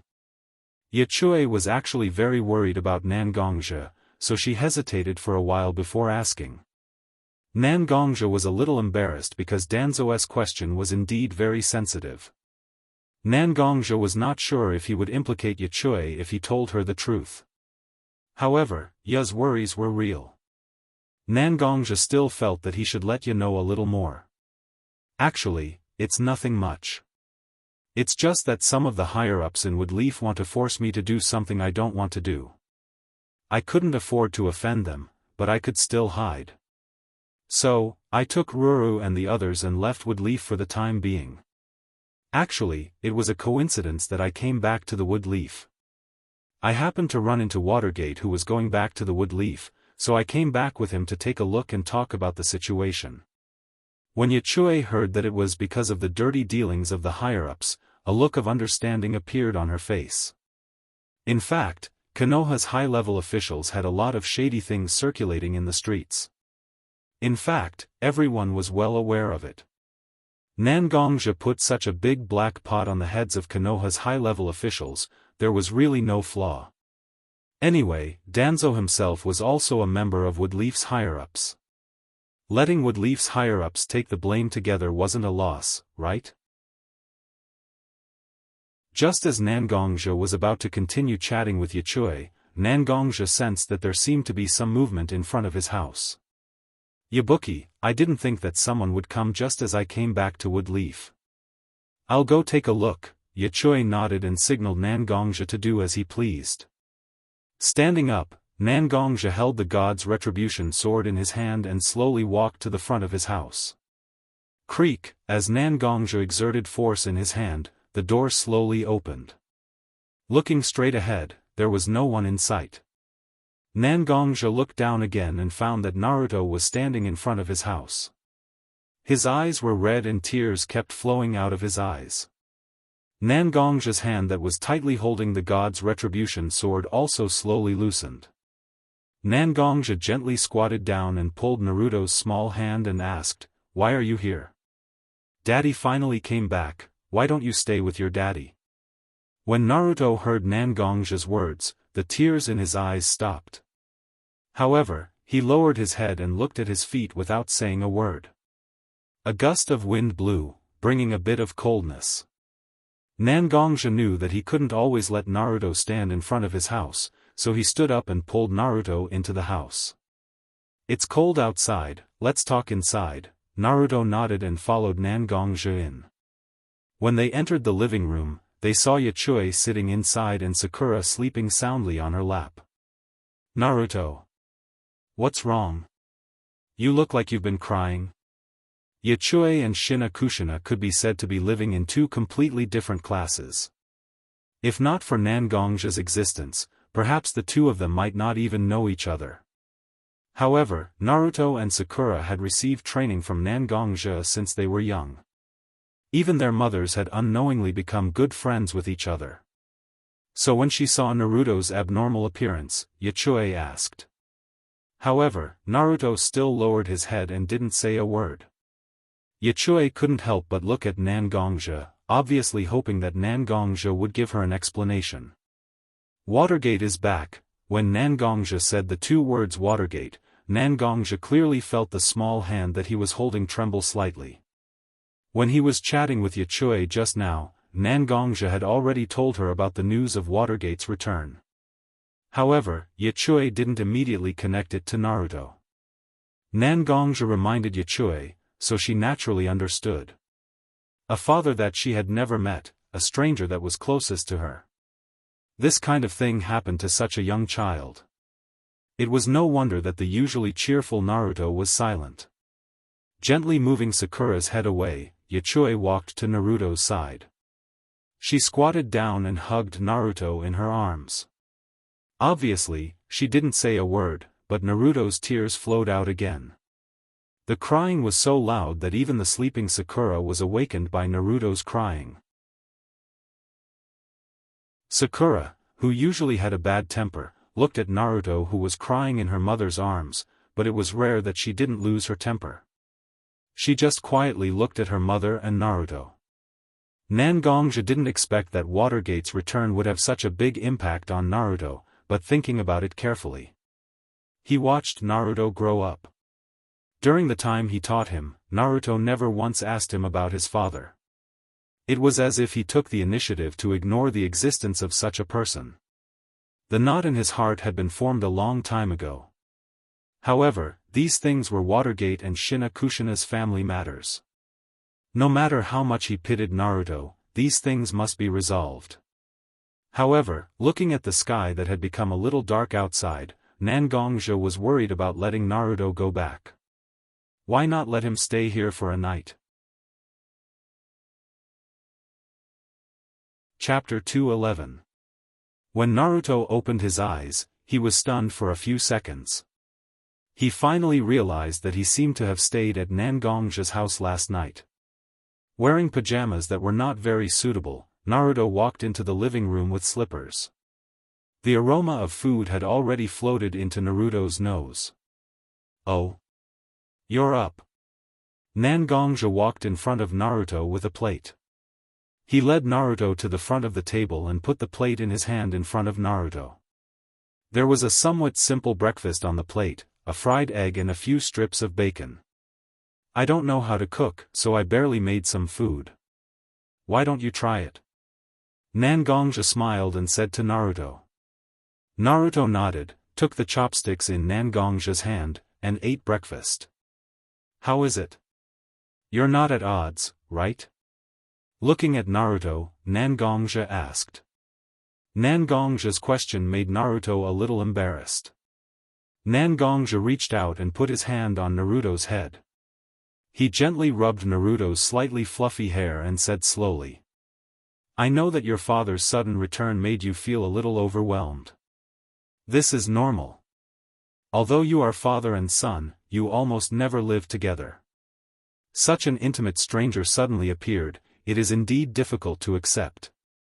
However, half of your blood also belongs to him flowing in your body." "But, Naruto said hesitantly, as if he wanted to find a reasonable explanation for his behavior. But Nangongja's eyes quietly looked at Naruto, and a pile of excuses for himself could not continue. "Do you still remember when you were young, you told me about your own ninja path? Thinking back, when Nangongja asked Naruto and Sakura about his ninja path, Nangongja was shocked by Naruto's answer. So, Nangongja couldn't help but ask this question to Naruto again. Naruto slowly raised his head, and his eyes became brighter. If you have something to say, just say it. Yes, just say it if you have something to say. In this world, there are actually very few people who can do such a simple act of just say it. Because people always involuntarily avoid some things that they don't want to face, just like your attitude toward your father now. However, avoidance is always the most cowardly choice. Since you have decided to say it, then face it properly. Maybe you think that Watergate is not so competent as a father. But you can't deprive him of the opportunity to prove himself, right? Give him a chance. Let him prove to you and your mother that he can be a qualified father and a qualified husband, okay? In fact, what children hated most was others treating them as if they didn't understand anything. When others treated them as if they were children, no matter how reasonable the words were, it was difficult to listen to them. But Nangongja at this moment put Naruto in the position of a person who could think independently, and talked to Naruto seriously. There was no need for any persuasion. Nangongja just needed to let Naruto see clearly how he should face it. I know, I will talk to him properly. Perhaps it was because of his trust in Nangongja. Naruto listened to Nangongja's words very seriously. These were indeed things that he should face. There was no point in blindly avoiding and blindly rejecting them, right? Very good. This is the disciple that I, Nangongja, taught. I have already informed Shina Kushina. She will come to pick you up soon. I believe that Naruto will do what you should do. Nangongja smiled and said to Naruto. Naruto also smiled at Nangongja, then lowered his head and continued to eat the breakfast that Nangongja made. After eating for a while, the figure of Shina Kushina had already appeared in front of Nangongja's house. Perhaps in order to make Naruto not so repulsive, Watergate did not come. I really disturbed you. You just came back, and Naruto came to disturb you for so long. When she saw Nangongja, Shina Kushina said very apologetically. It's okay. Naruto himself has been taught by me. He is also considered half of my disciple. It is right to take care of him. I have just had a good talk with Naruto. He has decided to face Watergate properly. You don't have to say anything about him. I believe that Naruto can think clearly by himself. Nangongja also told Shina Kushina about the things that he had just talked with Naruto. Nangongja was still confident in Naruto. That's naturally better. This child has been very stubborn since he was a child. Other than me, you are the only one who can listen to your words. This time, it would be best if you could persuade him properly. Watergate has just returned to Woodleaf. There are still many things. I also hope that he cannot spend too much energy on his family. Although it was not very clear, it was obvious that Watergate had a little trouble with the higher-ups of Woodleaf. As Hokage, he left Woodleaf to find a terrorist organization. It would indeed make the higher-ups of Woodleaf complain. After Watergate left, there were still 3 generations to suppress the group of old men and women, but since Watergate came back, he naturally had to take back the power that should have belonged to him, which would cause a lot of trouble. I know. Watergate is probably worried now. But no matter what, family is always more important than any power. Please pass my words to Watergate. I have seen too many people break up their families because of their greed for power. This is a lesson from the past. I hope you can take it to heart. When Nangongja said this, he couldn't help but think of the Uchiha Fugaku couple who were still living in the Lion Clan's different space. Nangongja's words were not pleasant to hear, but Shina Kushina knew that Nangongja had no malice, so she also nodded to indicate that she heard. As for whether she took these words to heart, only Shina Kushina herself knew. Nangongja slightly moved his body, allowing Shina Kushina to enter the room. Within a few minutes, Naruto had been pulled out by Shina Kushina. Although Naruto's face was still not very good, he had obviously decided to face everything that he should face.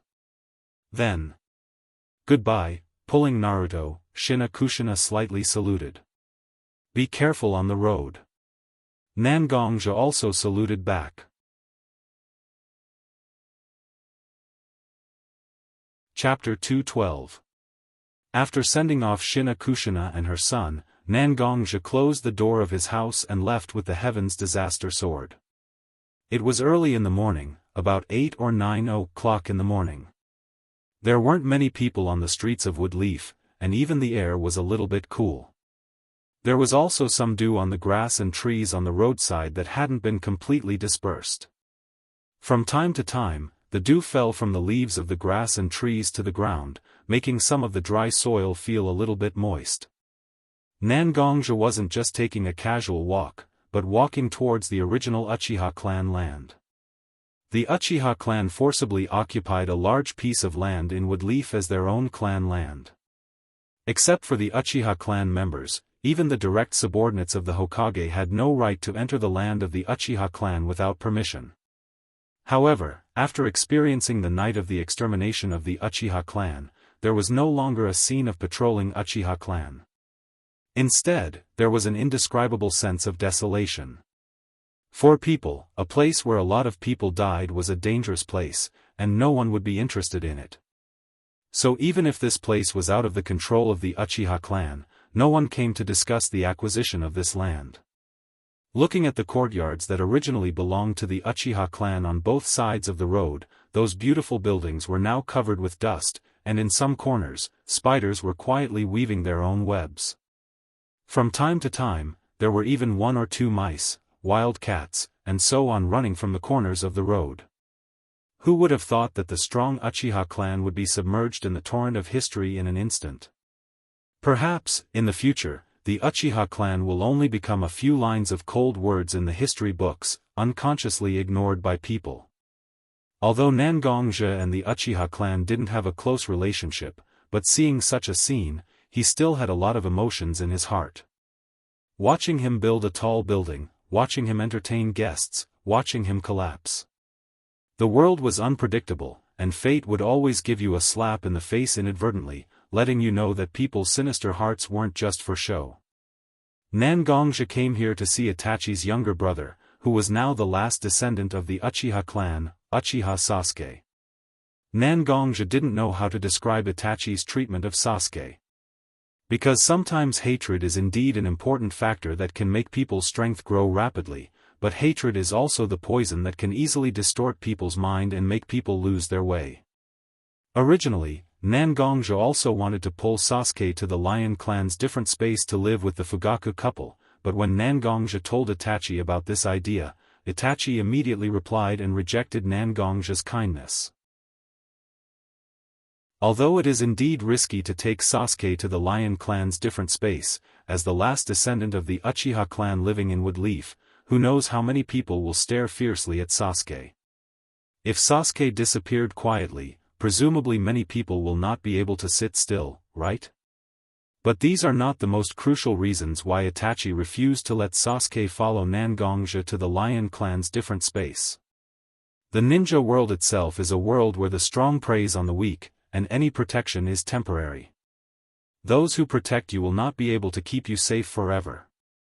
And in this world, there must be a stronger existence than the people who protect you. Safety is simply an extravagant hope. The only way to truly protect yourself is to make yourself stronger, so that you can protect yourself. Nangongja's ankle exerted force, and his whole body gently floated like a feather blown by the breeze. Letting his body stop on the branch of a tree, his body was completely hidden in the canopy. Nangongja quietly looked at Sasuke, who was self-training in Fugaku's old residence. Sasuke's body was not wearing thick clothes. Now that the season is approaching late autumn, the slight chill in the air can be said to have a biting trend. But Sasuke's body was still wearing thin clothes, and even the sweat on his body because of the training has soaked his clothes. Sasuke, who is the same age as Naruto and Sakura, obviously has been training for a long time.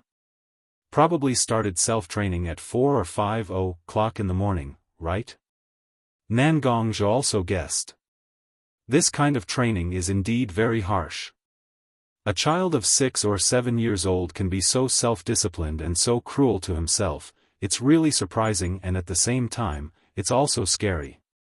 Is this the result of Itachi's seed of hatred after it sprouted? It's only been about a year, and a young child has already reached this point. If it's another 5 or 10 years, how stubborn will Sasuke's heart become? Nangongja didn't dare to think about it, because the answer must be very sad. Sasuke's strength is still very low, and there is no way to sense that there is a person staring at him from a tree not far from him. A pair of eyes tightly staring at the shuriken target in front of him. Sasuke just wanted to hit the target in front of him with the shuriken in his hand at the moment. The past teachings from Itachi slowly crossed Sasuke's heart. Sasuke has tried to keep himself calm and shoot the shuriken in his hand. But almost all of his shuriken skills are from his brother, the one who made him lose all the people and things he cherished, the one who can only live alone in the empty Uchiha land like this. Sasuke's heart became more and more irritable, because as long as he remembered what Itachi did, Sasuke seemed to see his parents being stabbed in the chest by his brother in front of him. They cried, they wailed, but his brother was completely unmoved, as if he had done something great. His indifferent face showed a kind of unconcealable joy, happy with his maturity. Whoosh, whoosh, whoosh, Sasuke threw the shuriken in his hand out. The sound of the shuriken breaking the wind was so clear. Obviously he used a lot of strength, but none of them really hit the target. His heart involuntarily filled with a kind of powerless anger. Sasuke sat on the ground of his family courtyard. But at this moment, a very harsh voice passed into Sasuke's ear. Ha ha ha, this was laughter. It was the laughter of someone who had seen something very amusing.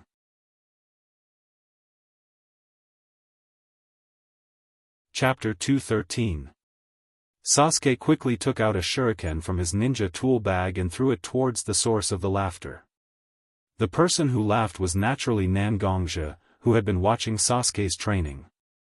Although the shuriken had been brewing for a long time and still didn't hit the target, Nangongja deliberately laughed out loud to meet Sasuke. Who are you? This is the Uchiha clan's land. Only Uchiha clansmen are allowed to enter. Sasuke just said half of his words, but Nangongja immediately interrupted him. For a moment, Sasuke's cheeks flushed red. He didn't know if it was because of anger or shame. Nangongja looked at Sasuke with a smile. Although he didn't speak, Sasuke was very clear about what the man in front of him wanted to express. The arrogant Uchiha no longer existed. Now, the Uchiha clan only had a woodleaf ninja and a weak child. Such a clan, what right did they have to proudly say to others that, "This is my clan's land, you can't enter at will"? Nangongja played with the shuriken that Sasuke threw at him, feeling the cold touch of the iron shuriken.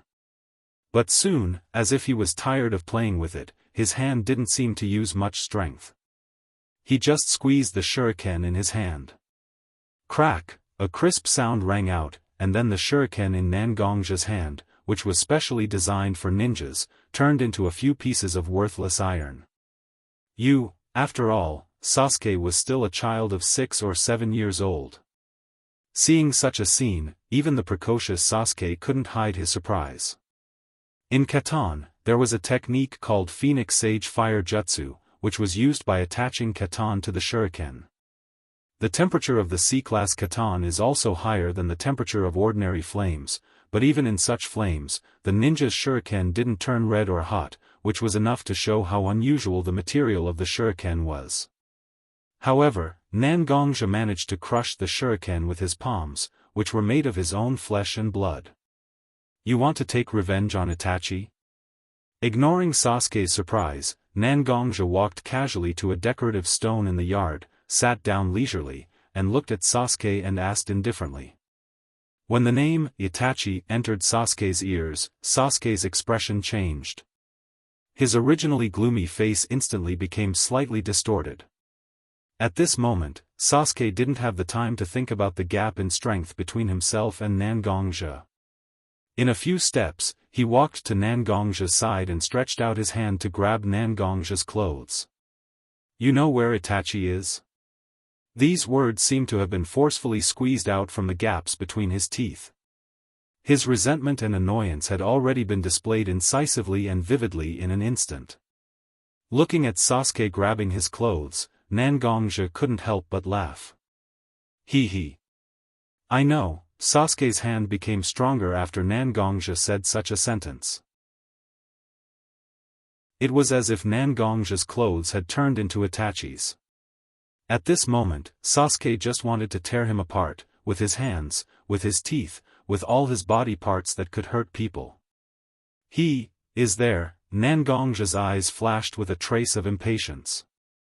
He stretched out his hand and grabbed Sasuke's neck in front of him. He abruptly lifted Sasuke up, and the strength of his hand became stronger and stronger. Sasuke's neck was full of blue veins because of being strangled. Sasuke didn't know when his hands, which were originally holding Nangongja's clothes, had already let go. His eyes were filled with a strange mixture of fear and powerlessness. Sasuke remembered the feeling when Itachi coldly stared at him. He remembered the scene when Itachi let him see him kill every clansman with his own hands. Gradually, Sasuke's body began to tremble, and a whimper came out of Sasuke's mouth. It was like the sound of a beaten puppy begging for mercy. Humph! Nangongja swung his hand and directly threw Sasuke to the ground. When you're doing something, you should think about your own capabilities.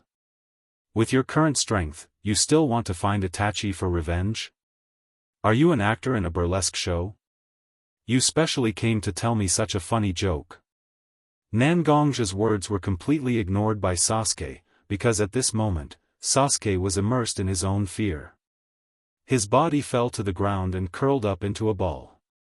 Sasuke's hands hugged his knees as if he wanted to protect himself. His body kept trembling, and a weak whimper came out of his mouth. But, the most important thing was his eyes. In his half-closed eyes, there was a blood-red color. With Nangongja's eyesight, he naturally saw it clearly. It was the Uchiha clan's Kekkei Genkai, Sharingan. Although it was the lowest level of the Sharingan, it was still much older than many Uchiha ancestors who awakened their Sharingan. One Tomo Sharingan. Nangongja also slightly muttered in his heart. It seems that this is the result of Itachi's stimulation. The Uchiha clan has always used the Sharingan as the core of their strength. Whether it was the shuriken throwing technique or the fire release that was beyond the ordinary ninja, it was actually the existence of the Sharingan. The higher the level of the Sharingan, the higher the strength of the Uchiha clan. It seems that Itachi's understanding of the Sharingan has reached a certain level. That's why he could accurately stimulate Sasuke, so that Sasuke could awaken his Sharingan at such a young age. After all, he and Itachi still had an agreement to bring down Danzo together. Therefore, in order to express his goodwill, Nangongja came to the Uchiha clan to see Sasuke. Although the method was a bit rough, it was also to arouse Sasuke's desire for strength. Only by truly experiencing the feeling of powerlessness can one be truly fearless. What he did was actually in accordance with the guidelines that Itachi specified for Sasuke. Only the Uchiha knew Uchiha best. At least, Nangongja believed that Itachi would not harm his own brother.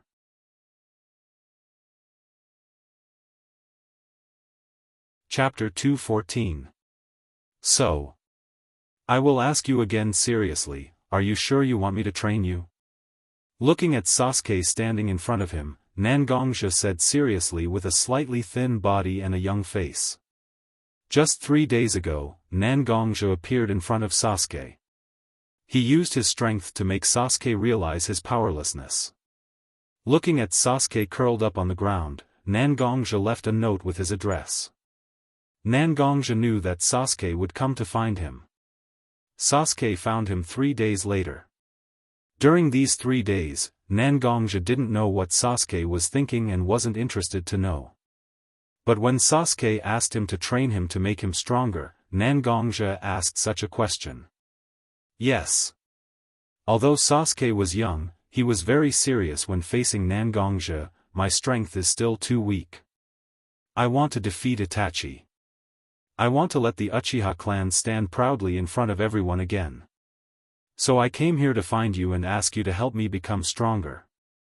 Since you left your address, it naturally means that you are willing to help me. Naruto and Sakura, who are in the same class as you, have received my training, but it is completely different from what you want. I just use some common methods to let them adapt to this world, but you want me to teach you how to kill. I will be stricter and crueler. Since you have decided, I won't allow you to back out halfway. Putting the azure jade wine gourd in his hand beside him, Nangongja changed from sitting in the corridor to standing up, staring at Sasuke. Sasuke didn't say a word, but his eyes were very determined. Very well, then let's start now. Nangongja smiled. Although such a child wasn't cute, he was very interesting. Far more interesting than Sakura and Naruto combined. I actually don't know any ninjutsu, and I don't want to learn any ninjutsu. I only know the sword, only the sword to kill. I can only teach you how to use the sword, but before that, I want you to truly understand your weakness. Weakness. Sasuke heard Nangongja's words and said with a little self-mockery, you can only become strong when you know that you are weak, and you can only become proud when you experience humility. Weakness itself isn't a sin, not wanting to improve is. This sentence is somewhat interesting. Then, let's see how weak we really are. Although it was a question, Nangongja didn't give Sasuke a chance to refute. A majestic momentum came out of Nangongja's body. The momentum that once subdued everyone in Blood Cloak Pavilion was released without reservation. Nangongja's murderous aura and hostility gradually outlined the phantom of Yama behind Nangongja. The phantom of Yama that was once awakened in the banishment Senpai's illusion was now gradually controlled and used by Nangongja. What was Yama? It was an existence that dominated all lives and judged all lives. Even if it was just a phantom, Yama's eyes were exceptionally clear. The pure color with a kind of contempt for all living beings was undoubtedly revealed. Perhaps Sasuke was the only one who could describe the horror of Yama's illusion. Those eyes stared at him tightly, as if they could see through him. Whether his good or bad deeds were seen through by Yama's eyes. Sasuke's body trembled and gradually bent under the pressure of momentum. His whole body slowly lowered to the ground. When Sasuke realized it, his body was almost completely close to the ground. Even his face was only an inch away from the ground. When I first came to Woodleaf, a senpai also treated me like this. Maybe it was because he was curious about me, or maybe it was because of a little bit of bad taste. At that time, I also struggled under his pressure, as if I wanted to prove myself. With that, Nangongja couldn't help but think of Woodleaf's white-fanged Hatake Mauso, who was enough to be called his mentor and friend. Nangongja reached out and casually grabbed the green jade gourd beside him, and poured a mouthful of wine into his mouth. White Fang also had to give up his life under the persecution of Woodleaf's higher-ups. Wasn't White Fang's situation similar to his current situation? Would he end up like White Fang? White Fang was like Nangongja's example, constantly reminding Nangongja not to show a trace of weakness. Otherwise, not only would he lose his life, but also all his loved ones would fall into endless sorrow. At this moment, Sasuke couldn't hear Nangongja's words clearly, because Nangongja's pressure made Sasuke have to ignore the existence outside of himself. Compared to Nangongja, Sasuke's physical fitness and strength were much worse. If he really wanted to survive this kind of pressure, he had to ignore all distracting thoughts and explore all his potential. Sasuke's ears kept buzzing, and even his brain had bursts of tingling pain. It seemed that his body was warning him that it had reached a state of high load. Whether it was the sound of his heart beating, the sound of his blood flowing, the sound of his blood vessels expanding, or the sound of his bones rubbing because of the pressure, Sasuke could clearly feel it. Gradually, Sasuke's breathing became difficult. It was as if a ball of fire had been stuffed into his lungs, constantly burning the air and the alveoli inside. Every breath of air that Sasuke breathed in was like a stream of gasoline, constantly pouring on the fire. But Sasuke couldn't stop breathing, and could only suffer like this. Sasuke's limbs were still in pain, but gradually, it was replaced by soreness that constantly attacked Sasuke's brain. Then even the soreness disappeared, leaving only an indescribable state of indifference. Sasuke seemed to have no limbs, no body. Only a vague consciousness was left, and that consciousness kept telling himself that he must persevere. Only by persevering would she be able to appear in front of her beloved brother in a dignified manner. Only then would she be able to live up to the blood that her parents had spilled. Only persevere.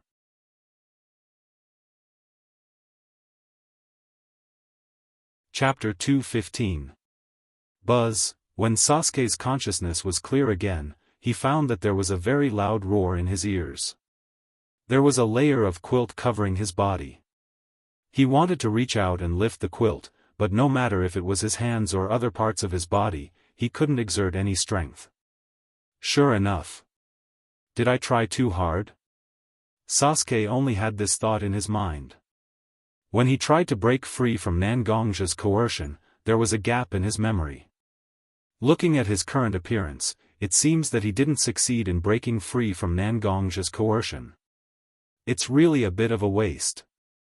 Obviously, he was determined to awaken and become stronger under Nangongja's training, but the training just started and he already became this useless. Oh, you're already awake? Nangongja's voice sounded in Sasuke's ear. He was half leaning on the door, looking at Sasuke.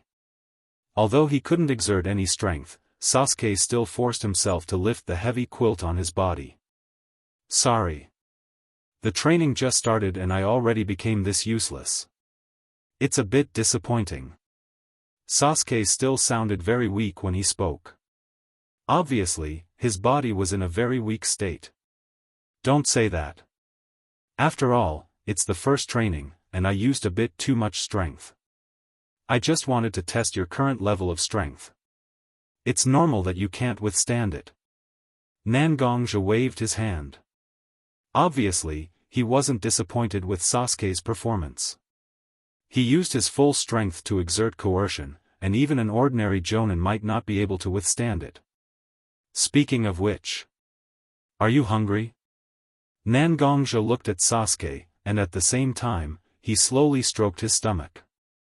Although he could make some ordinary food, there was no way to compare with Mashiro and his sister's cooking. Nangongja was also a little tired of eating the food he made all the time. No, Rumble, Sasuke just said one word, wanting to say that he was not hungry. However, his stomach failed to live up to his expectations and growled. In an instant, his tender little face was covered with a layer of red. All right. Everyone has to eat. What's there to be shy about? Let's go, I'll take you out to eat. Nangongja saw Sasuke's appearance and couldn't help but laugh. Although this child had been trying his best to be as mature as an adult, his current embarrassed look made him look more like how an adult of his age should look. It was a subtle cuteness. Can you stand up on your own? Looking at Sasuke, Nangongja couldn't help but ask. Of course, Sasuke pressed his hand on the bed, trying to use it as a force to stand up, but after several attempts, he couldn't succeed at all. Nangongja stepped forward and stretched out his hand. Looking at Nangongja's hand, Sasuke hesitated for a moment, but in the end, he couldn't overcome the feeling of hunger in his heart, so he put his small hand on Nangongja's hand. Okay. Then let's go. Nangongja smiled and pulled Sasuke out of the courtyard and onto the street. Nangong's place was a bit remote, so there weren't many people. It was late autumn, so everything felt a little bleak. Sasuke didn't pay attention to the surrounding scenery. Instead, he silently felt the heat from Nangongja's palm, and for a moment, he didn't want to talk.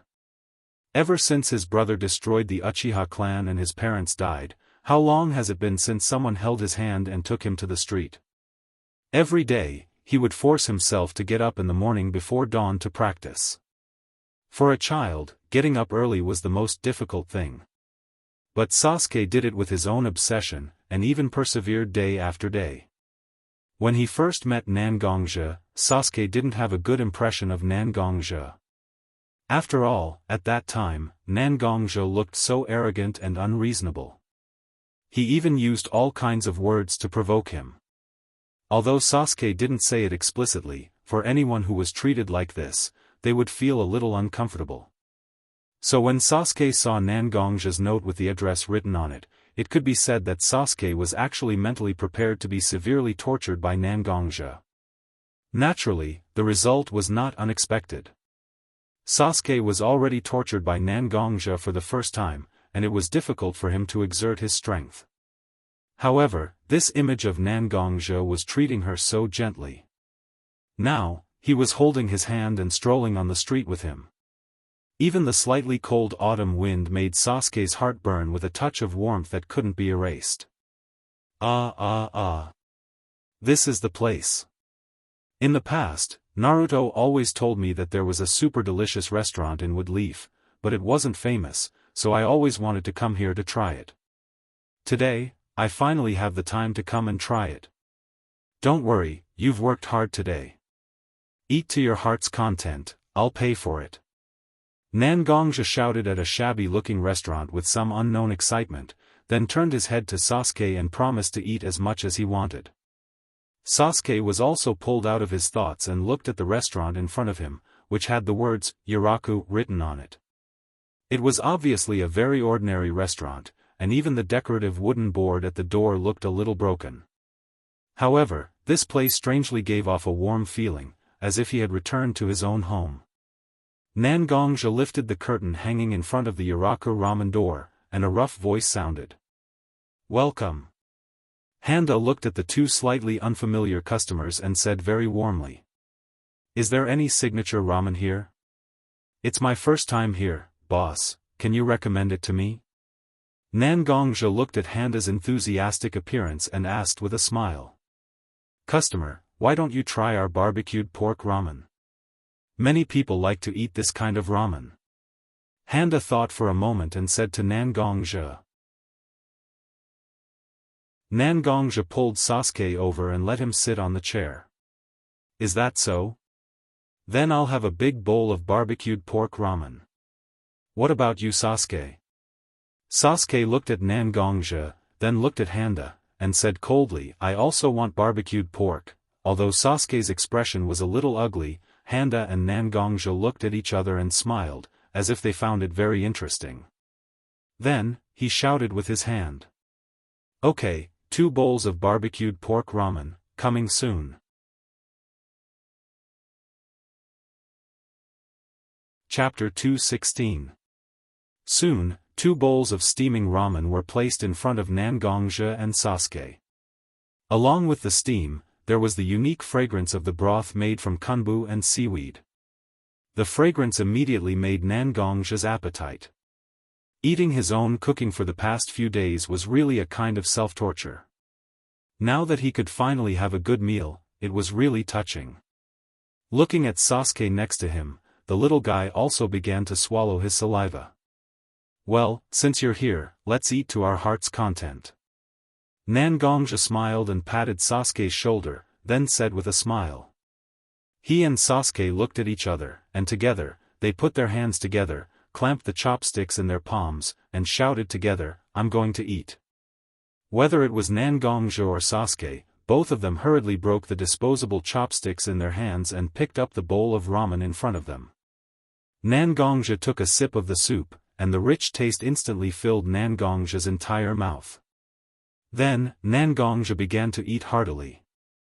Nangongja kept the bowl of ramen in his mouth, and soon the whole bowl of ramen was almost empty.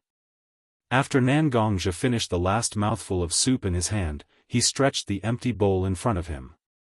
Just as he was about to talk to his opponent, Sasuke, who was next to him, also stretched out the empty bowl in his hand.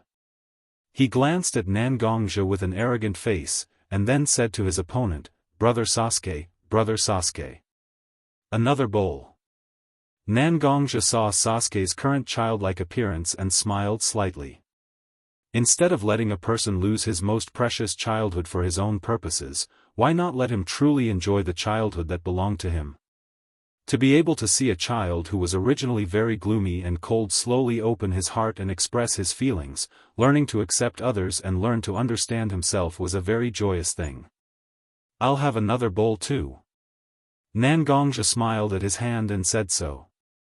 The happiest thing for every chef was that the food they cooked could be eaten by the customers happily.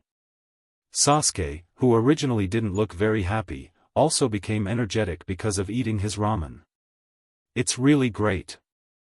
Hand was also a person with children, and it was a very happy thing for him to see the energetic appearance of a child. Just as he was about to turn around and call out Nangongja and Sasuke's menu, the curtain of Ichiraku ramen was lifted again. Hand looked at the people who came and said enthusiastically, Welcome. Welcome, you haven't patronized my business for a long time. Although there was a little complaint in his tone, Hand was obviously very happy that his regulars could come to eat ramen. Uncle Slap, don't say that. I had to pester my mother to come here to eat. A voice full of vitality sounded, and Nangongja became more and more familiar with it. As soon as he turned his head, he saw a child with golden hair being pulled into Ichiraku ramen by a red-haired lady. When Nangongja saw Naruto, Naruto also saw Nangongja. All of a sudden, Naruto became excited. He directly rushed into Nangongja's arms and shouted happily, Uncle Nangong, you're here too. It seemed that when he saw the empty bowl in front of Nangongja, Naruto became even happier. How is it? The taste of this ramen is super good, right? I like the ramen here the most. Whether it's the soup base, the ingredients, or the ramen, they are all super delicious. But I don't know why so few people come here. At the beginning, Hand was still smiling as he watched Naruto praise his ramen. But as he talked, Naruto started complaining that there weren't many customers in Ichiraku ramen. Ichiraku directly picked up the kind of net used to cook ramen at Hand. He really wanted to hit Naruto's head a few times to let him know how unbearable the anger of the owner of a ramen shop was. But there was a person who directly punched Naruto's head. Naturally, this person was Naruto's mother, Shina Kushina. You little bastard, how can you talk like that? Ichiraku ramen is really cold. Cough cough. It's really delicious. Hey, you were going to say it's cold, right? Don't cover it up with a dry cough. Naruto directly looked at his mother with tears in his eyes, as if to say that he was not lying. She looked pitiful, but it was very funny. Nangongja looked at the way Naruto and Shina Kushina got along with each other, but he was not surprised at all. On the contrary, he seemed to be very used to it. That's right, Naruto often went to Nangongja's house when he was a child. The scene of Shina Kushina beating Naruto seemed to have happened many times. Idiot, behind Nangongja, Sasuke, who was originally very happy, became cold again at this moment. Then he looked at Naruto and said. At this time, Naruto finally noticed Sasuke behind Nangongja, and he seemed to be very surprised. Pointing his finger at Sasuke, Naruto began to chatter, why is it this arrogant guy? Humph, if there is an arrogant guy, the originally delicious ramen will not taste good. Hearing Naruto's words, Sasuke was also angry. Who are you calling arrogant guy? You idiot. Whoever agreed is an arrogant guy. Last place. Idiot. With you here, the ramen is really not delicious. Children's quarrel is always so boring, and it even makes people feel that they can feel a kind of childish fun. Whether it was Shina Kushina, Nangongja, or Shota, they all looked at the two children with a smile, but Sasuke and Naruto were a little embarrassed. The two children sat in the seats of Ichiraku ramen, looking at each other, but they kept eating the ramen in their hands. Sometimes, they even choked because they ate too fast, and a little bit of soup flowed out of their noses. The two children sulked, but Nangongja quietly pulled Shinakushina out of the door of Ichiraku Ramen. Why only you and Naruto came? Where is Watergate? Nangongja was obviously a little confused. Even if Naruto and Watergate didn't fully understand each other, such a family dinner should not be missing Watergate. Shinakushina shook her head, and seemed to be very upset. Watergate is in Hokage's office, and he hasn't been home since yesterday. It seems that Woodleaf's top management has a lot of resentment towards Watergate.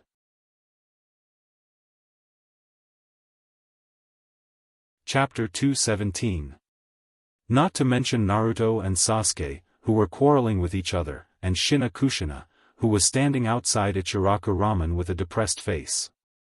In a secret room in the Hokage office, Watergate, 3 generations, Danzo, Xuan Xiaochun, and Mito Monitis, these 5 people could almost represent the entire Woodleaf decision-making team. Danzo was looking at the gloomy faces of 3 generations and Watergate, as well as Xuan Xiaochun and Mito Monitis, who seemed to be thinking about something. Just a day ago, Danzo mentioned to the elders of Kiba the impeachment report against the 4th Hokage, Watergate. Watergate had just returned to Woodleaf for a few days. Danzo had already prepared a lot of pages of the impeachment report and directly submitted it to the elders of Kiba. Although Hokage had always been the one who appeared in public in Woodleaf and conveyed various orders about the Woodleaf, but in fact, Woodleaf had a 2.5 system of decision-making structure. Hokage was part of it, and the elders of Kiba were part of it. Together, they formed the so-called 2.5 system, and the daimyo of the fire country occupied the half position. Of course, now that it was related to the appointment of the Hokage within Woodleaf, the daimyo of the fire country couldn't directly appear, so they didn't send their own representatives to participate in the meeting. As the supervision of the Hokage, the Woodleaf elders played a decisive role in this meeting. The elders of Woodleaf were composed of large and small families and businessmen who occupied important positions in the business. Xuan Xiaochun and Mito Monitis could actually be said to represent the interests of these large and small families and businessmen. Our meeting has been going on for nearly 2 days. I don't know what the representatives of the 2 elders of the elders think about it. Do you want to let Watergate vote on his impeachment at the elders of the elders meeting? Danzo looked at Mito Monitis and Xuan Xiaochun, who were hesitating, and his expression was a bit bad. The 2 of them obviously wanted to suppress the matter and quietly resolve it among themselves. But Danzo has already cornered a lot of members of the elders of Kiba, and constantly put pressure on the representatives of the 2 elders. As the 3 generations of the Hokage, Yuan Fei was very well known, and no one could find any fault with him, so Danzo Kuden couldn't do anything about it. But as the 4th Hokage, Watergate, not long after he inherited the position of Hokage, and even when his team was not fully formed, he gave up the position of Hokage of Woodleaf and directly pushed the retired Sandaime to the shinobi world. No matter what the reason is, such behavior has made many of the elders feel that Watergate is not the right person to ensure the safety of Woodleaf. This is also the main reason why Danzo was able to gather enough people to put pressure on the elders. As a part of Woodleaf's power, the various families have instinctively felt some danger from Watergate's somewhat willful behavior. Danzo. Although Woodleaf does have a bill related to the impeachment of Hokage, Woodleaf has never used it since the establishment of the village. Moreover, Watergate is already the 4th Hokage of Woodleaf. Once such a person known by the shinobi world is deprived of the position of Hokage, we will be in an awkward position. Konoha will be in an extremely awkward position, not to mention how we will choose the next Hokage. We will also have to face a crisis of trust. As a Woodleaf that accepts commissions from the outside world to get the funds needed to operate, the most important thing is to maintain the trust in the hearts of all potential clients. Once we change our own Hokage, the number of tasks we receive will definitely drop significantly. Such a price, whether it is me, Danzo, or even all the Woodleaf ninjas, can we really afford it? Mito Monitis looked at Danzo. In fact, his mood was not very good.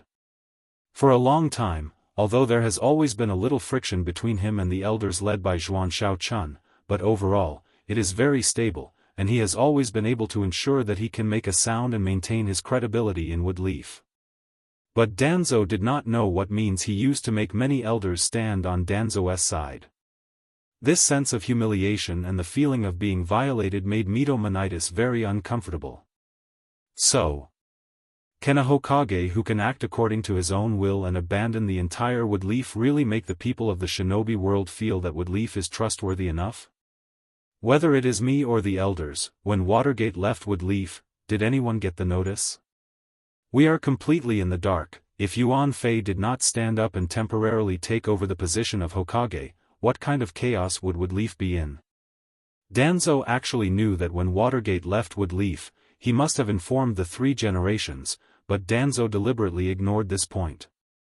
In the dual system, the status of the elders has been declining a little bit, because Hokage has always been a relatively strong position. Many times the elders have been forgotten. At this time, if Yuan Fei stood up and took the blame for Watergate.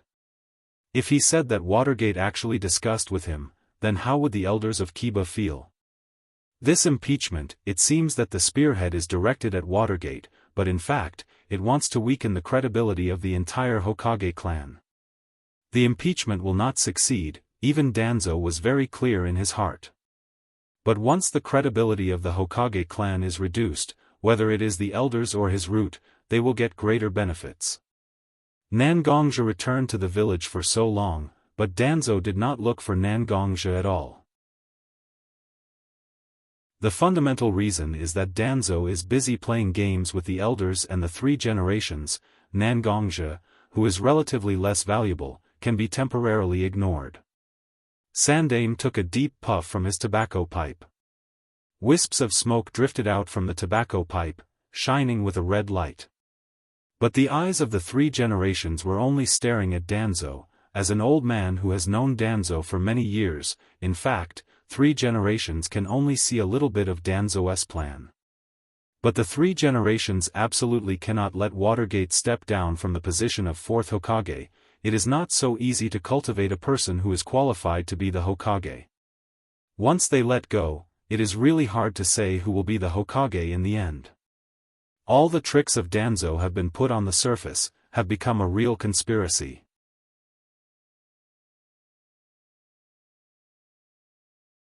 Chapter 218. Danzo's sharp words have forced Mitomonitis, Zhuan Shaochun, and Yuan Fei into a very awkward situation.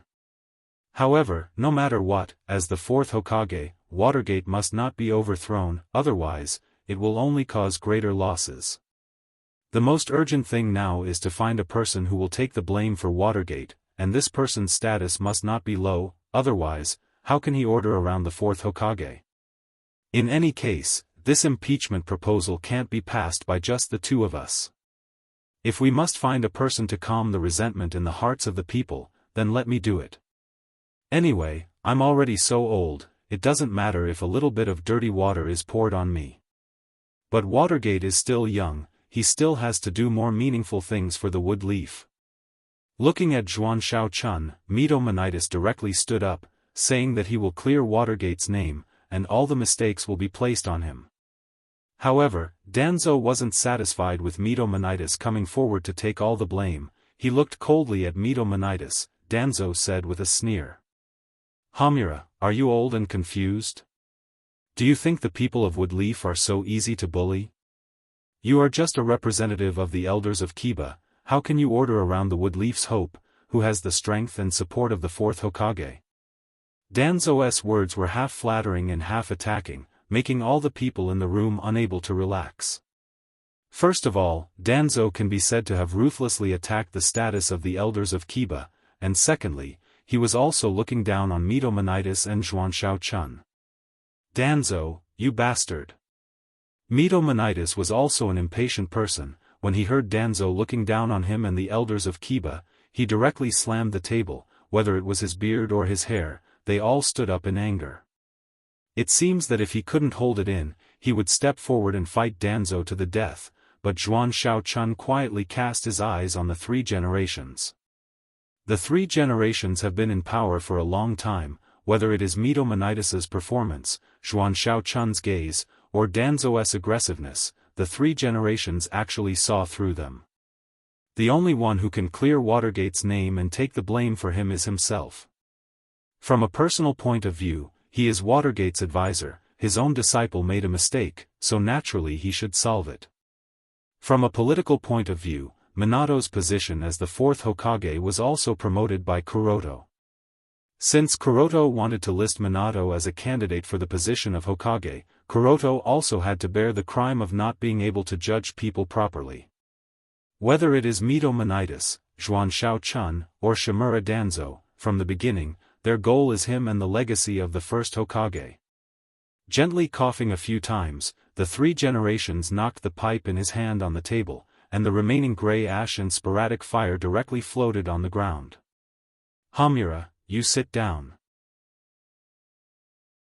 This kind of thing is not worth arguing with Danzo, they are all old people, whether it is doing or speaking, it is best to be a little more mature. That's right, Minato can't be replaced.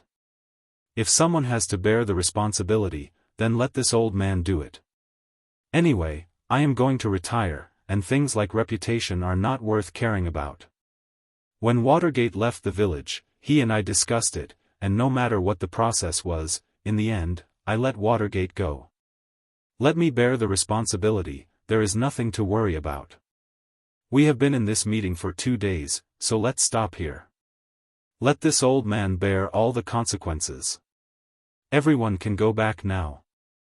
Mito Manidas looked at Watergate, who was sitting in the corner without saying a word, and sighed slightly. Mito Manidas stood up, and just as he was about to say something, three generations waved his hand and interrupted him. Go back. There is no need to say so much, whether it was Zhuan Shaochun, Mito Manidas, or Shimura Danzo, they all symbolically bowed to three generations before turning around and leaving the large conference room. Only three generations and Watergate were left in the large conference room. Three generations once again filled his tobacco pipe with shredded tobacco, and a rough hand swept across the tobacco pipe, causing it to burn on its own. The smoke produced by the shredded tobacco slowly began to fill the sealed conference room, as if a thin veil was covering everyone's face, causing everything to fall into a haze. After a long time, three generations finally took the lead to speak. Watergate, how do you feel about this kind of meeting? Watergate shook his head, and he seemed to be in a bad mood as he spoke. When I was on a mission, I saw some local officials handling cases. The criminals were tied up and forced to kneel in the hall, and they could only passively accept the judgment.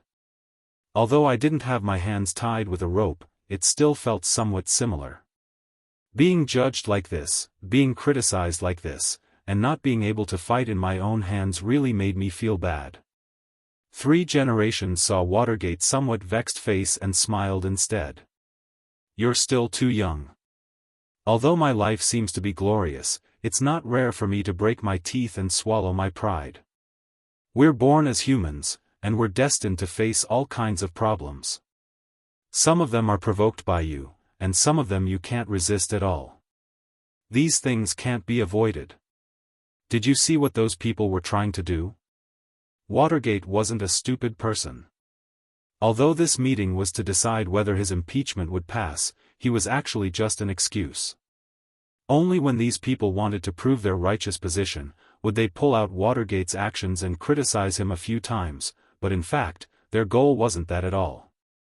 They're just not satisfied with the power in their hands, and they want to have more power in Woodleaf. I can still understand these things. Three generations looked at Watergate's slightly depressed face and smiled as if the person who was forced to abdicate wasn't him at all. It's good that you can see it. When I took over, Woodleaf was still very united, so the situation was a little better than yours. What you need to face now is Root, who is fully fledged, and the family alliance that thirsts for power. The key is to let go of some things at the right time so that they can temporarily settle down and receive more opportunities to strengthen their power.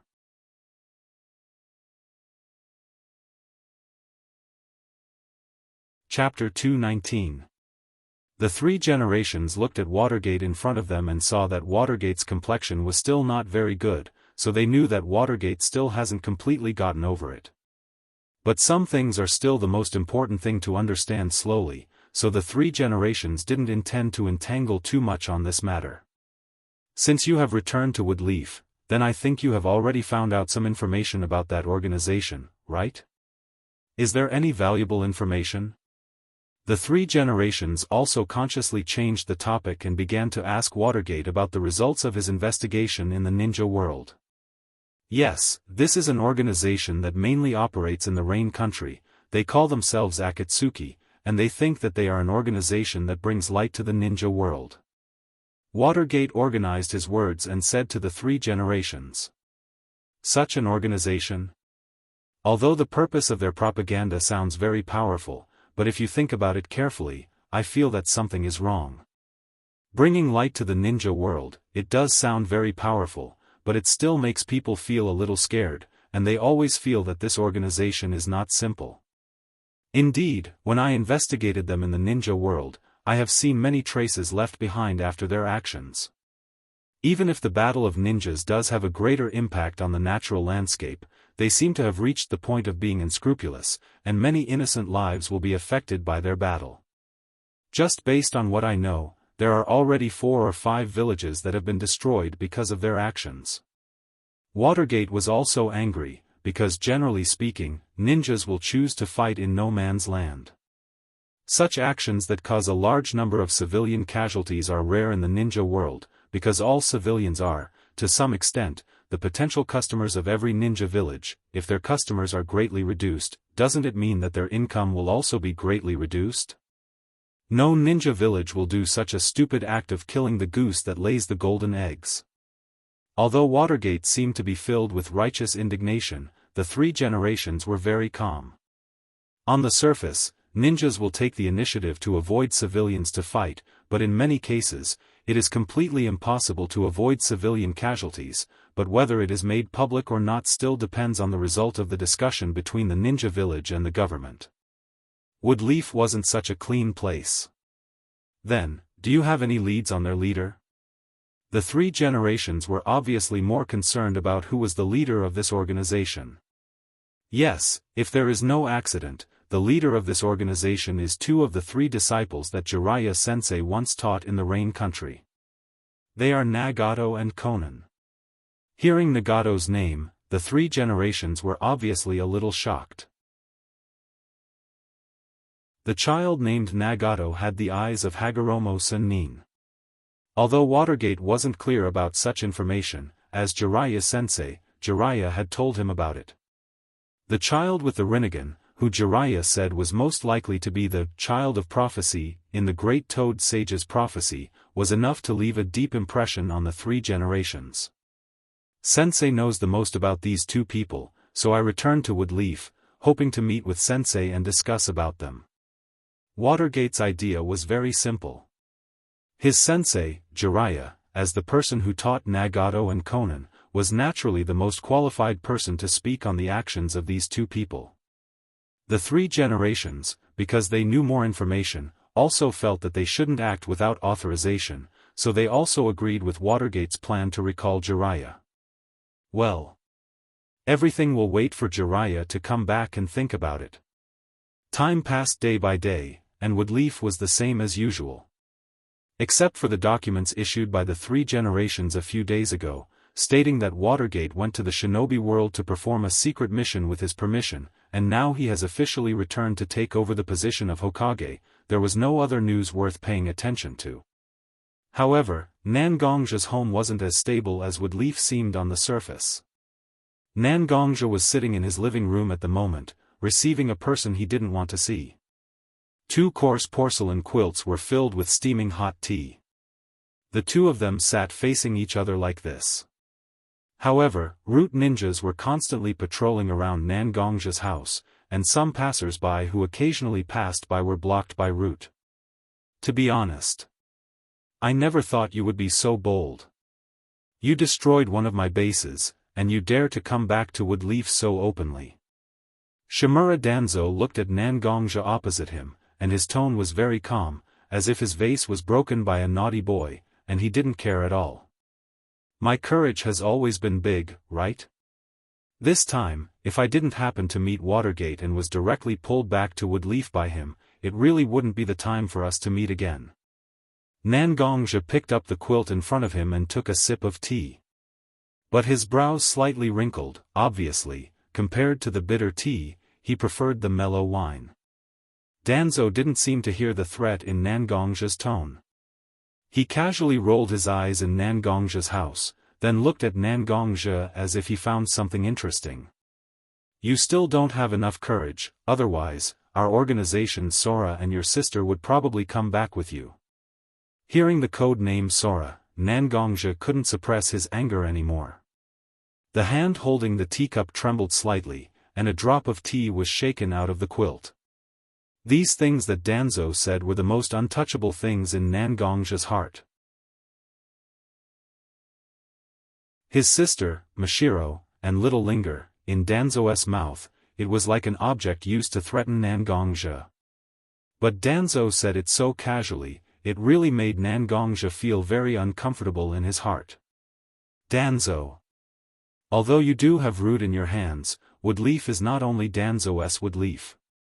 It's better not to be too aggressive. Nangongja's eyes slightly glanced in the direction of the Hokage office. Watergate's subordinates are still young. As a person with superior strength, Nangongja is the best candidate to win over. Because he absolutely has no involvement with Root and the elders of Kiba. Even because his family was kidnapped by Root, Woodleaf White Fang, who was his teacher and friend, committed suicide under the influence of Root. It's a pity that such a person is not in his hands.